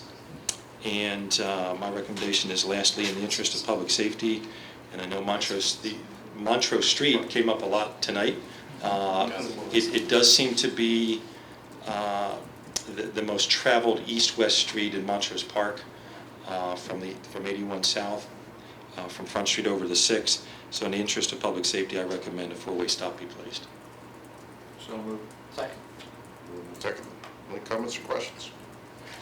All in favor? Aye. Aye. So just a note on those last two, you'll have to enact an ordinance. So if you're okay with having the solicitor prepare the notice of intent to adopt in the ordinance, Can we just make a motion? you can if you Why wish. not, for the record? Yeah, we should. I move an intent to adopt a new ordinance to support the four-way. Second by Napper. Second by Napper. All in favor? Aye. Opposed? Motion carries. Aye. Thank you. Thanks. A handicap parking request was studied for 3432 North 6th Street, and we did approve that. We recommend its approval. There is a resolution, again, that your code requires the passage of a resolution, so there is a copy of Resolution 21-R-08 adopting or authorizing the handicap parking space that's supported by the study. Move to adopt the resolution. Second. Moved and seconded. Comments? All in favor? Aye. Opposed? Motion carries. Next up. So the next item, this is the one, Justin, that you were receiving some correspondence about in terms of timing and Mr. Grubik probably can also provide some context on perhaps timing modifications that have occurred on Engelstown Road. Yes. Well, not only that, actually, I'd go a little further to change the signalization there. If you travel the length of Route 39 from Front Street all the way to Hershey Park, I believe that's the only light that doesn't have some sort of turning signalization. The only other one, and someone can help me if they know, is Piketown. The light at Piketown. At high school. Yeah. But actually, I think that one may too, now that I'm thinking about it. But, so it becomes very problematic to try and turn left on Far Green Road from Lingelstown at certain times of the day. You're waiting there, and you're waiting there, and you're waiting there, because there is no arrow. Even at Deer Path, where I enter a lot of times, there's an arrow there, and it really helps to move the flow of traffic. So I would, we basically got correspondence from PennDOT saying it's not our issue, but it is their issue because, while the municipality owns the signal, we have to get their approval for any modification. So it is on that. And so that is what I'm seeking, and Bob, feel free to elaborate. I would recommend that we take a look at the timing, the current timing, but also we do have relatively current data from traffic information that was generated with the development of the Blue Ridge Village in Lower Paxton and also Susquehanna Union Green here in Susquehanna. And we can use that as some of the base. We don't have to go back to square one, in other words. And utilize those traffic generation models to come up with some suggestions for improving the traffic flow at Far Green and Lingelstown. But you're correct, that's been an ongoing issue for years. And a lot of people don't understand is that there's only 60 seconds in a minute. And when you start taking time away from one leg of an intersection, you're affecting the other legs of the intersection. And we tried, and there is a proposal that is part of the Route 39 corridor study to be able to have a more coordinated traffic signal system from Front Street all the way out through Susquehanna, Lower Paxton, all the way, almost down to Hershey Park. The handovers and The handovers, yeah. So that's what I would recommend, to see where we are right now and see what could be done in order to mitigate some of the it's a big outlier. I mean, as I was thinking about this issue, I noticed that it's literally the only light without an arrow, I believe, in the entire stretch. So just wanted to bring that to your attention as well. So. Okay, so no immediate action on that, Chief? That's a HRG issue. Right, so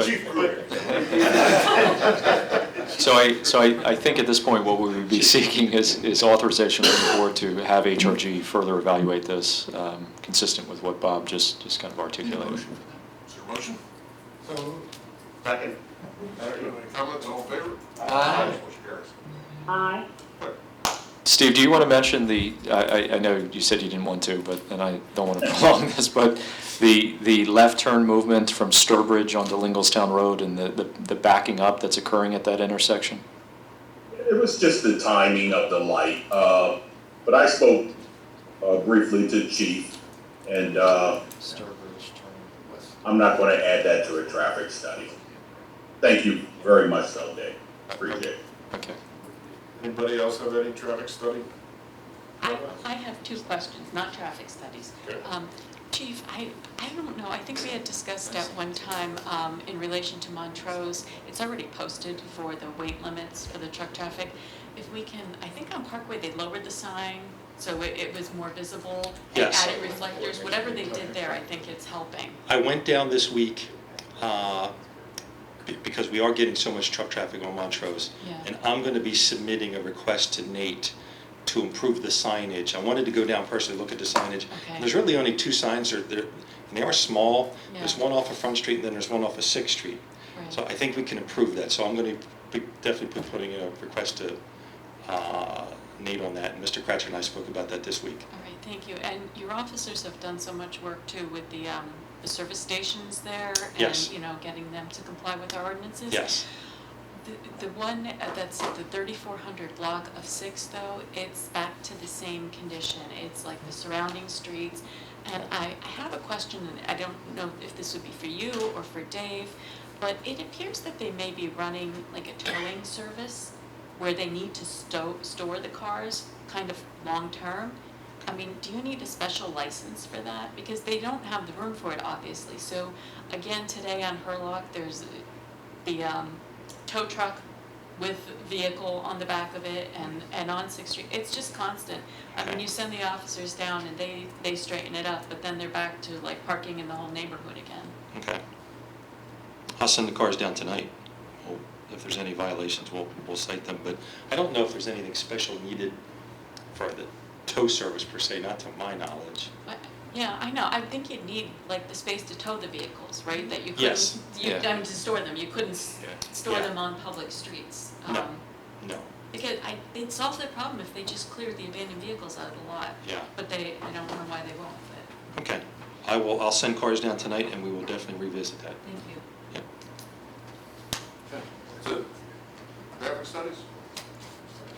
Since we have the chief at the podium, can I ask an unrelated question? Sure. Thank you. Is it about Chief, the Phillies? Because they need a closer. I'm just saying. No, you've answered this question before, but I'll ask it again, maybe give you a little opportunity for commercial. But how should checks be made out for the police dog fund again? Susquehanna Township Police K-9 Fund. K-9. Okay. Thank you. You're welcome. You want to update us on any of that? Or? Well, the two dogs have been ordered.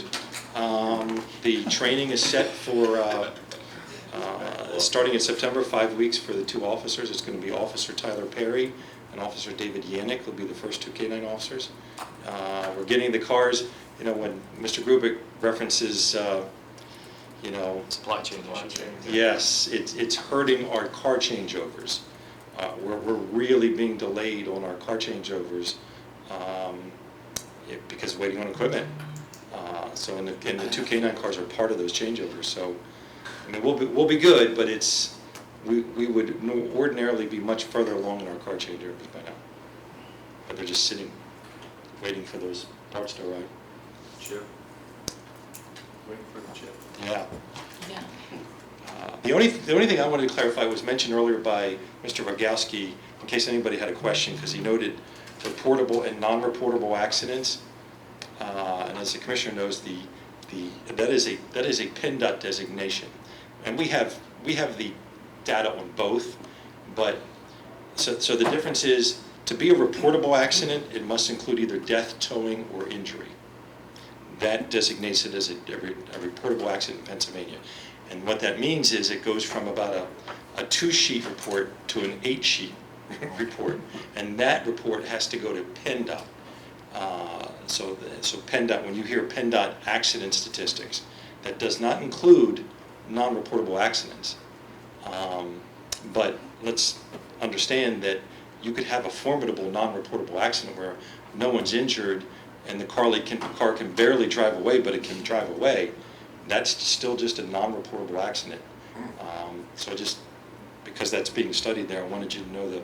That's the data you're providing, though, correct? You're providing non-reportable We accidents. technically gave them everything, that, and then they'll just double check, but yeah.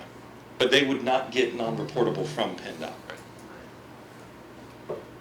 Chief, you reminded me, I have one other question you're talking about, because we talked about non-reportables at Front Street, Front and Montrose, and one of the residents had asked here tonight about the possibility of a restricted left turn from I wrote it Front down. Street. Okay, you I got did. it, you're all over it, thank you.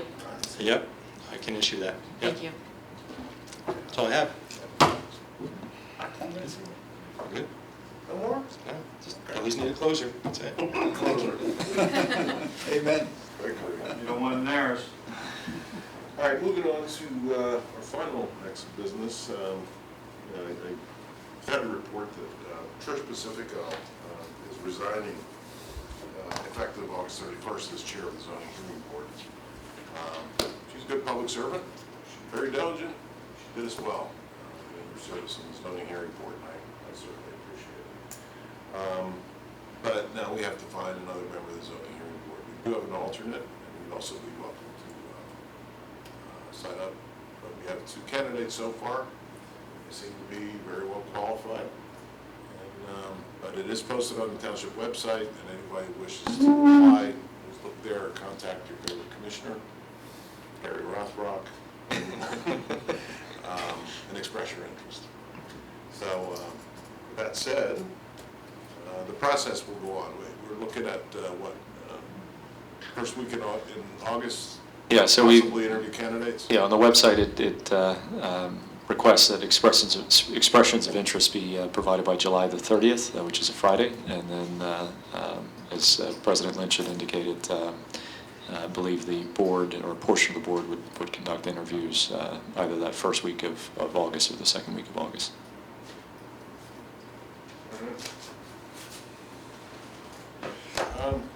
In the packet here is something that's not on the menu or the agenda, which I believe is the, report of bills paid, that is. Commissioner comments, anybody have any?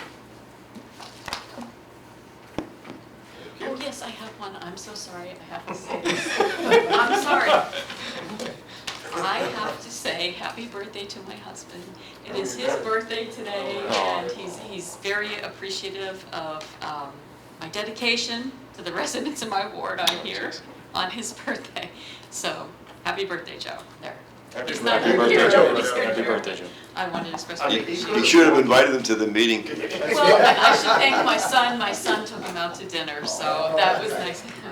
We'd be happy to vouch for the length of this meeting as well when he says, Jody, where were you? You were supposed to be here for cake too. Yeah. Well, yeah, who prolonged the meeting? Not me. Yeah. Hi, Chief. Any other commissioner comments?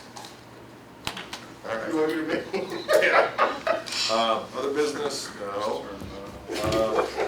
Report of bills paid. Mr. President, I move to adopt the report of bills paid in the amount of $1,114,000, $687.68.